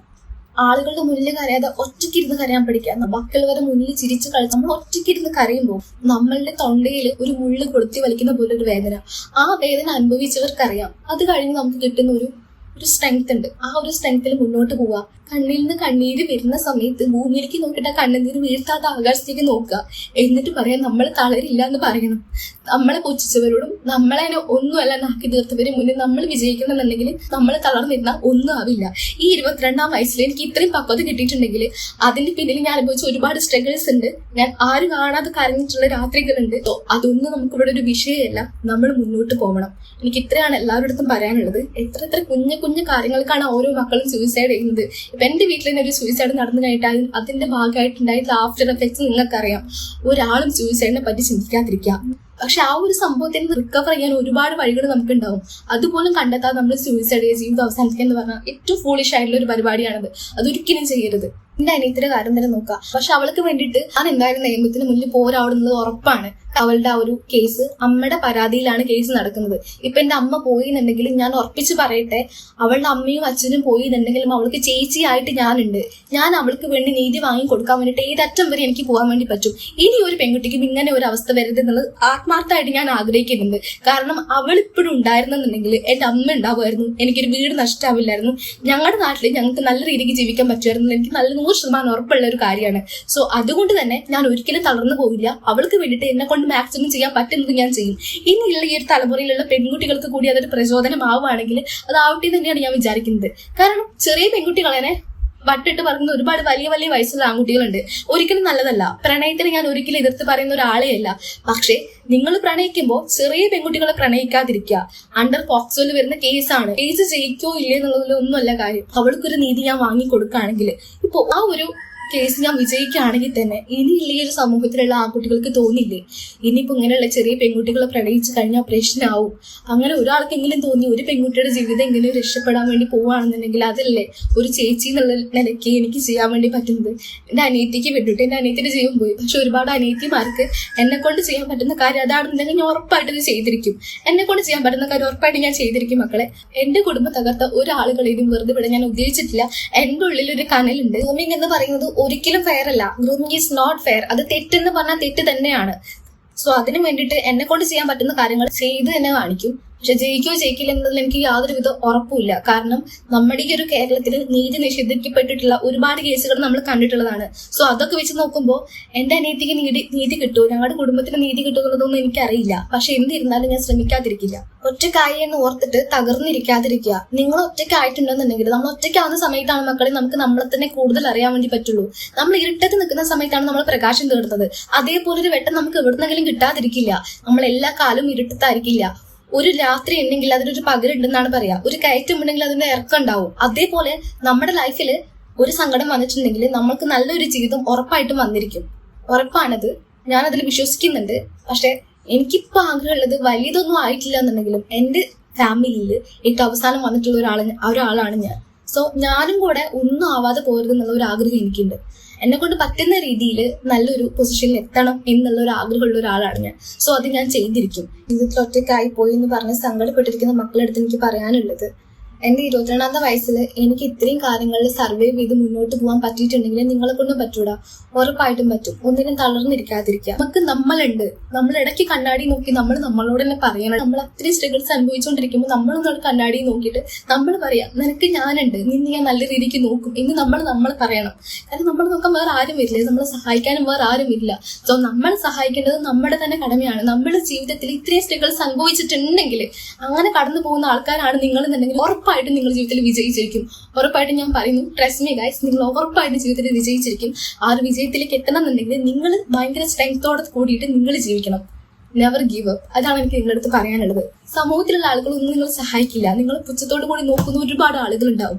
ഇപ്പോൾ റീസെന്റ് ആയിട്ട് പെൺകുട്ടികളെ പറ്റി ഒരു വാല്യൂ ഇല്ലാത്ത ഒരുപാട് ആളുകളുണ്ട്. ഞാൻ സീരിയസ്ലി കണ്ടിട്ടുണ്ട്. ഇപ്പോൾ ലേറ്റസ്റ്റ് ആയിട്ട് തന്നെ പറയുകയാണെന്നുണ്ടെങ്കിൽ വാഴ 3 ബില്യൺസ് ഓഫ് ഗേൾസിന്റെ കഥയാണെന്ന് പറഞ്ഞപ്പോൾ കമന്റ് സെക്ഷനിലൊക്കെ എന്താണ് കൊടുത്തിട്ടുള്ളത്, പെൺകുട്ടികൾക്ക് എന്ത് വിഷമമാണ് ഉള്ളത് എന്നുള്ളത്. പീരിയഡ്സ് ഉണ്ട്, പ്രഗ്നൻസി പെയിൻസ് ഉണ്ട്, ഏർലി മാരേജ് ഉണ്ട്, ഇതൊക്കെയാണ് കമന്റ് സെക്ഷനിൽ ഫുള്ളുള്ളത്. പക്ഷെ ഇത്ര പേർക്കുണ്ടോ? ഞാൻ കണ്ടിട്ടുണ്ട് ഒരുപാട് മെഡിക്കൽ കോളേജുകളിൽ ആൺകുട്ടികളും പെൺകുട്ടികളുള്ള അച്ഛനമ്മമാരിൽ ആൺകുട്ടികൾ മാറി നിന്നിട്ട് ആ ഒരു റിസ്ക് ഏറ്റെടുക്കാന്, ഹോസ്പിറ്റലിൽ നിൽക്കാന്ന് പറഞ്ഞാൽ കുഞ്ഞ റിസ്ക് അല്ല, ആ ഒരു റിസ്ക് ഏറ്റെടുക്കാൻ പെൺകുട്ടികൾ മുന്നിലേക്ക് ഇറങ്ങി വന്നിട്ട് നമ്മൾ കണ്ടിട്ടുണ്ട്. കാരണം ആൺകുട്ടികളെക്കാളും കൂടുതൽ ശക്തികൾ പെൺകുട്ടികൾക്ക് തന്നെയാണ്. നമ്മൾ പല സിറ്റുവേഷൻസിലും ആൺകുട്ടികൾ പെട്ടെന്ന് തകർന്നു പോകുന്നുണ്ടെങ്കിലും അതിനേക്കാൾ കൂടുതൽ വിഷമങ്ങൾ സഹിച്ചിട്ട് മുന്നോട്ട് പോകാൻ വേണ്ടിയിട്ട് ഏറ്റവും കൂടുതൽ പറ്റുന്നത് പെൺകുട്ടികൾക്ക് ഞാൻ ഉറപ്പിച്ച് പറയണേ. കാരണം ഞാൻ കണ്ടിട്ടുണ്ട് അങ്ങനെയുള്ള പെൺകുട്ടികളെ. സോ ഒന്നും അറിയാതെ ഒരു പെൺകുട്ടിയും പറ്റിട്ട് ഒന്നും പറയരുത്. നമ്മളൊക്കെ വിചാരിക്കുന്നതിനേക്കാളും ഒരുപാട് ശക്തിയുള്ള കുട്ടികളാണ് പെൺകുട്ടികൾ. ആൺകുട്ടികളിൽ മൊത്തത്തിൽ ഞാൻ കുറ്റം പറയില്ല. പക്ഷെ ഈ ഒരു കമന്റ് സെക്ഷൻ കണ്ടപ്പോൾ എനിക്ക് വളരെയധികം സങ്കടം തോന്നി. അതുകൊണ്ട് മാത്രമാണ് ഞാനിപ്പോൾ ഈ ഒരു ലൈഫ് സ്റ്റോറിന്റെ ഇടയ്ക്ക് ആ ഒരു കാര്യം പറയുന്നത്. ഒരിക്കലും നമ്മൾ ഒന്നും അറിയാതെ ആരും ജഡ്ജ് ചെയ്യരുത്. പെൺകുട്ടികളെ അങ്ങനെ വെറുതെ തള്ളിക്കളയേണ്ട ആവശ്യമില്ല. നിങ്ങൾ പറഞ്ഞല്ലോ ഞങ്ങൾക്ക് എന്താ പീരിയഡ്സ് പെയിൻസ്, പ്രഗ്നൻസി പെയിൻസ്, ഇത് മാത്രമേ ഉള്ളൂ എന്നുള്ളത്, ഏർലി മാരേജ്, ഇത്രയും കാര്യങ്ങളൊക്കെ ഞങ്ങളുടെ ലൈഫിലുള്ളൂ എന്നുള്ളത്. ഇപ്പോൾ ഞാനിവിടെ വന്നിരുന്ന് പറയുന്നുണ്ട് 22ാം വയസ്സിൽ എനിക്കുണ്ടായിട്ടുള്ള സ്ട്രഗിൾസും കാര്യങ്ങളും. ഇതേപോലെ ഇതിനേക്കാൾ കൂടുതൽ സ്ട്രഗിൾസ് അനുഭവിച്ചിട്ടുള്ള എത്ര പെൺകുട്ടികൾ ഉണ്ടാവും നിങ്ങൾക്കറിയോ? നിങ്ങളുടെ ചുറ്റുവട്ടത്തിൽ തന്നെ ഇതിനേക്കാൾ ഒരുപാട് സ്ട്രഗിൾസ് അനുഭവിച്ചിട്ടുള്ള പെൺകുട്ടികൾ ഉണ്ടാവും. അവരൊന്നും ഇതേപോലെ വന്നിരുന്ന് പറയാത്തത് കൊണ്ടാണ് നമ്മൾ അറിയാത്തത്. ഇനി എന്നെ കൊണ്ടൊന്നും പറ്റില്ല നമ്മൾ ഡിപ്രഷൻ അടിച്ചിരിക്കുന്ന പെൺകുട്ടികളോട് എനിക്ക് പറയാനുള്ളത്, നിങ്ങൾ സങ്കടപ്പെട്ടിട്ടുണ്ടെങ്കിൽ, നിങ്ങൾ ഒരുപാട് സർവൈവ് ചെയ്തിട്ടുണ്ടെങ്കിൽ ഉറപ്പായിട്ടും നിങ്ങളുടെ ലൈഫിൽ നിങ്ങൾക്ക് നല്ലൊരു മൊമെന്റ്സ് എന്തായാലും വന്നിരിക്കും. എനിക്കിപ്പോഴും പ്രതീക്ഷയുണ്ട് നല്ലൊരു കാലം വരും എന്നുള്ളത്. പക്ഷെ ആ ഒരു കാലത്തും എന്റെ കൂടെ എന്റെ വീട്ടുകാരില്ല എന്നുള്ള സങ്കടം എനിക്ക് നല്ല രീതിക്കുണ്ട്. ഇതാണ് എന്റെ ലൈഫിൽ നടന്ന കാര്യം. എന്റെ വീഡിയോയുടെ വൈൻഡപ്പ് ചെയ്യാണ്. ഇന്ന് നിങ്ങൾ എന്നെ കരഞ്ഞിട്ടുള്ള എന്നെ നിങ്ങൾ കണ്ടു. ഇനി ഒരിക്കലും ഒരു വീഡിയോസിലും എന്നെ കരഞ്ഞിട്ടുള്ള എന്നെ നിങ്ങൾ കാണില്ല കേട്ടോ. ഒരിക്കലും ഞാൻ കരഞ്ഞ് നിങ്ങളുടെ മുന്നിലേക്ക് ഞാൻ എത്തില്ല. കരയാൻ ഒട്ടും താല്പര്യമില്ലാത്ത ഒരാളാണ് ഞാൻ. കരയുന്നുണ്ടെങ്കിലും ആരും കാണാതെ കരയുന്ന ഒരാളും കൂടിയാണ് ഞാൻ. സോ അതുകൊണ്ട് തന്നെ ഞാൻ പറയാണ്, ഇനി കരഞ്ഞിട്ടുള്ള എന്നെ നിങ്ങൾ കാണില്ല, ഇനി ചിരിച്ചിട്ടുള്ള എന്നെ നിങ്ങൾക്ക് കാണാം. എന്നെ സ്നേഹിക്കുന്ന ഒരുപാട് ആളുകൾക്ക് വേണ്ടി ഞാനും നല്ല സന്തോഷത്തോടെ നടക്കും. ആർക്കും സങ്കടങ്ങൾ കാണാൻ താല്പര്യമില്ല. സോ സന്തോഷത്തോടെ ഞാൻ നടക്കും. ഞാൻ അല്ലെങ്കിലും അങ്ങനെ തന്നെയാണ്. സങ്കടങ്ങൾ ഉണ്ടെങ്കിലും എന്നെ അടുത്തറിയുന്ന ആൾക്കാർക്ക് അറിയാം. ഞാൻ ഒരിക്കലും അയ്യോ എനിക്ക് സങ്കടമാണ്, എനിക്ക് ഇത്തിരി നഷ്ടങ്ങൾ ഉണ്ടായെന്ന് പറഞ്ഞിട്ട് ഞാൻ ഒരിക്കലും സങ്കടപ്പെട്ട് നടക്കാത്ത ഒരാളാണ്. ചെറിയ ചെറിയ കാര്യങ്ങളിൽ ഒരുപാട് സങ്കടങ്ങൾ വന്നില്ല നമ്മളൊക്കെ ചെയ്യുന്നത് കുഞ്ഞു കുഞ്ഞു കാര്യങ്ങളിൽ സന്തോഷിക്കുക. അപ്പൊ നമ്മൾ ജീവിക്കുന്നതിന്റെ അർത്ഥം ഉണ്ടെന്ന് നമുക്ക് തോന്നും. എനിക്ക് ആ റെഗുലർ ആയിട്ട് വീഡിയോസ് പോസ്റ്റ് ചെയ്യും. നിങ്ങളെ സപ്പോർട്ട് ചെയ്യുന്ന തന്നെയാണ് എനിക്ക് തോന്നുന്നത്.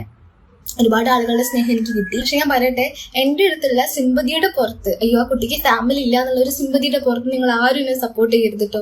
ഞാൻ ചെയ്യുന്ന വീഡിയോസ്, ഞാൻ ചെയ്യുന്ന കോണ്ടന്റ്സ് നിങ്ങൾക്ക് ഇഷ്ടമാണെങ്കിൽ മാത്രം നിങ്ങൾ സപ്പോർട്ട് ചെയ്താൽ മതി. നിങ്ങളുടെ എല്ലാവരുടെയും സ്നേഹം എന്റെ കൂടെ ഉണ്ടെന്ന് എനിക്കറിയാം. ഒരുപാട് ആളുകൾ പ്രാർത്ഥനയിൽ ഞാൻ ഉണ്ട് എന്നുള്ളതും എനിക്കറിയാം. നിങ്ങൾ ഒത്തിരി പേര് അയച്ചിട്ടുള്ള മെസ്സേജസ് ഒക്കെ കണ്ടപ്പോൾ എന്റെ കണ്ണും മനസ്സും ഒരുപോലെ നിറഞ്ഞിട്ടുള്ളതാണ്. എനിക്ക് വേണ്ടി ഞാൻ പ്രാർത്ഥിക്കുന്നില്ലെങ്കിൽ നിങ്ങളൊക്കെ പ്രാർത്ഥിക്കുന്നുണ്ടല്ലേ. പ്രാർത്ഥിച്ചോളൂ. എന്റെ പ്രാർത്ഥന എന്തായാലും ദൈവം കേട്ടില്ല. നിങ്ങളുടെ പ്രാർത്ഥന ദൈവം കേൾക്കുകയാണെങ്കിൽ ഇത് നല്ലതാവട്ടെ എന്ന് ഞാൻ വിചാരിക്കും. ഞാൻ ആഗ്രഹിക്കുന്നത് എനിക്ക് ക്യൂരിയസ് ആയിട്ടുള്ള കുറച്ച് സയൻസ് ഫാക്ടേഴ്സും കുറച്ച് ക്യൂരിയോസിറ്റി ഉണ്ടാക്കുന്ന കുറച്ച് ടോപ്പിക്സുകളൊക്കെ സംസാരിക്കാൻ എനിക്ക് ഒത്തിരി ഇഷ്ടമാണ്. സോ അതിനെ പറ്റിയിട്ടുള്ള വീഡിയോസ് ആയിരിക്കും ഞാൻ കൂടുതലും ഇടുന്നുണ്ടായിരിക്കുക. സംസാരിക്കാൻ ഭയങ്കര ഇഷ്ടമാണ് എനിക്ക്. സോ അങ്ങനെ ഞാൻ സംസാരിക്കുന്ന വീഡിയോസ് ആയിരിക്കും നിങ്ങൾ കാണുന്നുണ്ടായിരിക്കുക. അപ്പോൾ നിങ്ങളെല്ലാവരും സപ്പോർട്ട് ചെയ്യുന്നതന്നെയാണ് ഞാൻ വിചാരിക്കുന്നത്. അപ്പോൾ താങ്ക് യു. ഇത്രയും നേരം എൻ്റെ വീഡിയോ കണ്ടതിന് താങ്ക് യു. എന്നെ പറ്റി കൂടുതൽ അറിയാൻ വേണ്ടി നിങ്ങൾ കാണിച്ചിട്ടുള്ള ആ ഒരു ഇൻട്രസ്റ്റിനും താങ്ക് യു. എന്നെ സ്നേഹിക്കുന്നുണ്ടെന്ന് അറിഞ്ഞതിനും താങ്ക് യു. എനിക്ക് ഇപ്പോൾ ഉള്ള ഈ ഒരു 4000 സംതിങ് സബ്സ്ക്രൈബേഴ്സ് പോലും എനിക്ക് അറിയാത്ത ആളുകളാണ്. ഞാൻ പറയട്ടെ, ഈ 4000 സംതിങ് സബ്സ്ക്രൈബേഴ്സ് ഉള്ള സമയത്ത് എൻ്റെ ഒരു ഫ്രണ്ട്സിന് പോലും ഞാൻ എൻ്റെ ഈ ഒരു ചാനൽ ഞാൻ ഷെയർ ചെയ്ത് കൊടുത്തിട്ടില്ല. ഞാൻ വെറുതെ റീൽസ് ആക്കി ഇടുന്ന വീഡിയോസ് ഞാൻ ഷോർട്സ് ആക്കി ഇട്ട് തുടങ്ങിയതാണ്. പക്ഷെ നിങ്ങളുടെ സ്നേഹം കാരണമാണ് ഇവൻ അറിയാത്ത ആളുകളാണ് ഈ 4000 സംതിങ് ആളുകളും എനിക്ക്. സോ അതെനിക്കൊരു ചെറിയ കാര്യമായിട്ട് തോന്നുന്നില്ല, അതെനിക്ക് വലിയൊരു കാര്യമായിട്ട് തന്നെയാണ് ഞാൻ കണക്കാക്കുന്നത്. ഒന്നിനും ഞാൻ വില കുറച്ച് കാണുന്നില്ല. നിങ്ങളുടെ സ്നേഹം എപ്പോഴും എനിക്ക് ഉണ്ടാവണം, എന്നോട് ഉണ്ടാവണം. എനിക്ക് നിങ്ങളുടെ അടുത്ത് ഭയങ്കര സ്നേഹമാണ്. നിങ്ങളെല്ലാവരും എനിക്ക് ഒത്തിരി ഇഷ്ടമാണോ. കാരണം നിങ്ങൾ എല്ലാവരും അയച്ച എല്ലാ മെസ്സേജസും കമന്റ്സും കാണുമ്പോൾ എനിക്ക് ഒത്തിരി സന്തോഷമാവുന്നുണ്ട്. കാരണം ഇപ്പോഴും ഞാൻ പലർക്കും റിപ്ലൈ ചെയ്ത് കഴിഞ്ഞിട്ടില്ല. കാരണം നിങ്ങളുടെ സ്നേഹം ഞാൻ ചിലതൊക്കെ ഓരോ ദിവസം എടുത്ത് ഇങ്ങനെ വായിക്കും. ചിലതൊക്കെ വലിയ ലോങ് എസ്സേസ് ഒക്കെ ആയിട്ടാവും വന്നിട്ടുണ്ടാവുക. അത് കാണുമ്പോൾ എനിക്ക് ചിലതൊക്കെ വായിച്ചു കഴിയുമ്പോൾ എനിക്ക് തന്നെ ഭയങ്കര സങ്കടമാകും. പിന്നീട് എനിക്കൊരു 10-15 മിനിറ്റ് ഒന്നും നോക്കാൻ തോന്നില്ല. അപ്പൊ അങ്ങനെ ഒരുപാട് എണ്ണത്തിന് എന്നാലും ഞാൻ മാക്സിമം എന്നെ കൊണ്ട് പറ്റുന്നതിനൊക്കെ ഞാൻ റിപ്ലൈ കൊടുത്തിട്ടുണ്ട്. ഞാൻ അന്ന് വന്ന ഓൾഡസ്റ്റ് മെസ്സേജസിനാണ് ഇപ്പൊ റിപ്ലൈ ചെയ്തുകൊണ്ടിരിക്കുന്നത്. അതുകൊണ്ട് തന്നെ ആ ഒരു ഓർഡറിലായിരിക്കും നിങ്ങൾക്ക് റിപ്ലൈ ഇട്ടാ. ഉറപ്പായിട്ട് ഞാൻ നിങ്ങൾക്ക് എല്ലാവർക്കും റിപ്ലൈ തന്നിരിക്കും, ഉറപ്പാണ്. ഞാൻ അതൊന്നും കാണാതെ പോകുന്നതല്ല. പക്ഷെ എന്നെ കൊണ്ട് പറ്റുന്നില്ല, എല്ലാത്തിനും കൂടി റിപ്ലൈ ചെയ്യാൻ എനിക്ക് പറ്റുന്നില്ല. കാരണം എനിക്ക് ആദ്യമായിട്ടാണ് ഇങ്ങനത്തെ ഒരു അനുഭവം. കാരണം എൻ്റെ ഇൻബോക്സിലൊക്കെ ഇത്രയും മെസ്സേജസ് ഒരുമിച്ച് വരുന്നത്, ഇത്രയും സ്നേഹം കാണുന്നതൊക്കെ ആദ്യമായിട്ടാണ്. സോ അതുകൊണ്ട് എനിക്ക് ഒരുപാട് സന്തോഷമുണ്ട്. കാരണം ഞാൻ ഇതുവരെ കാണാത്ത ഒരുപാട് അമ്മമാരുടെയും അച്ഛന്മാരുടെയും ഒരുപാട് ആളുകളുടെ സ്നേഹം കിട്ടി. എല്ലാവരും പറയുന്നു നിനക്ക് അമ്മയായിട്ട് ഞാനുണ്ട്, അച്ഛനായിട്ട് ഞാനുണ്ട്. ഒരുപാട് അമ്മമാരെയും അച്ഛന്മാരെയും അനിയന്മാരെയും ഒക്കെ കിട്ടി എനിക്ക് ഒരുപാട് മെസ്സേജസിലൂടെ. എല്ലാവരും പറയാം നീ ഒറ്റപ്പെട്ടെന്ന് തോന്നരുത്, നിങ്ങൾക്ക് ആരും ഇല്ലാണ്ട് തോന്നുന്നു ഞങ്ങളുടെ വീട്ടിലേക്ക് വന്നാൽ മതി എന്നൊക്കെ പറയാൻ നിൽക്കുമ്പോൾ സീരിയസ്ലി എനിക്ക് ഭയങ്കര സന്തോഷം ഉണ്ടായിട്ടുണ്ട്. സോ ഇനി ഞാൻ കൂടുതൽ പറഞ്ഞ് നിങ്ങൾ ബോറടിപ്പിക്കുന്നില്ല. നെക്സ്റ്റ് വീഡിയോ ആയിട്ട് ഞാൻ വരുന്നവരെല്ലാവർക്കും ഗുഡ് ബൈ.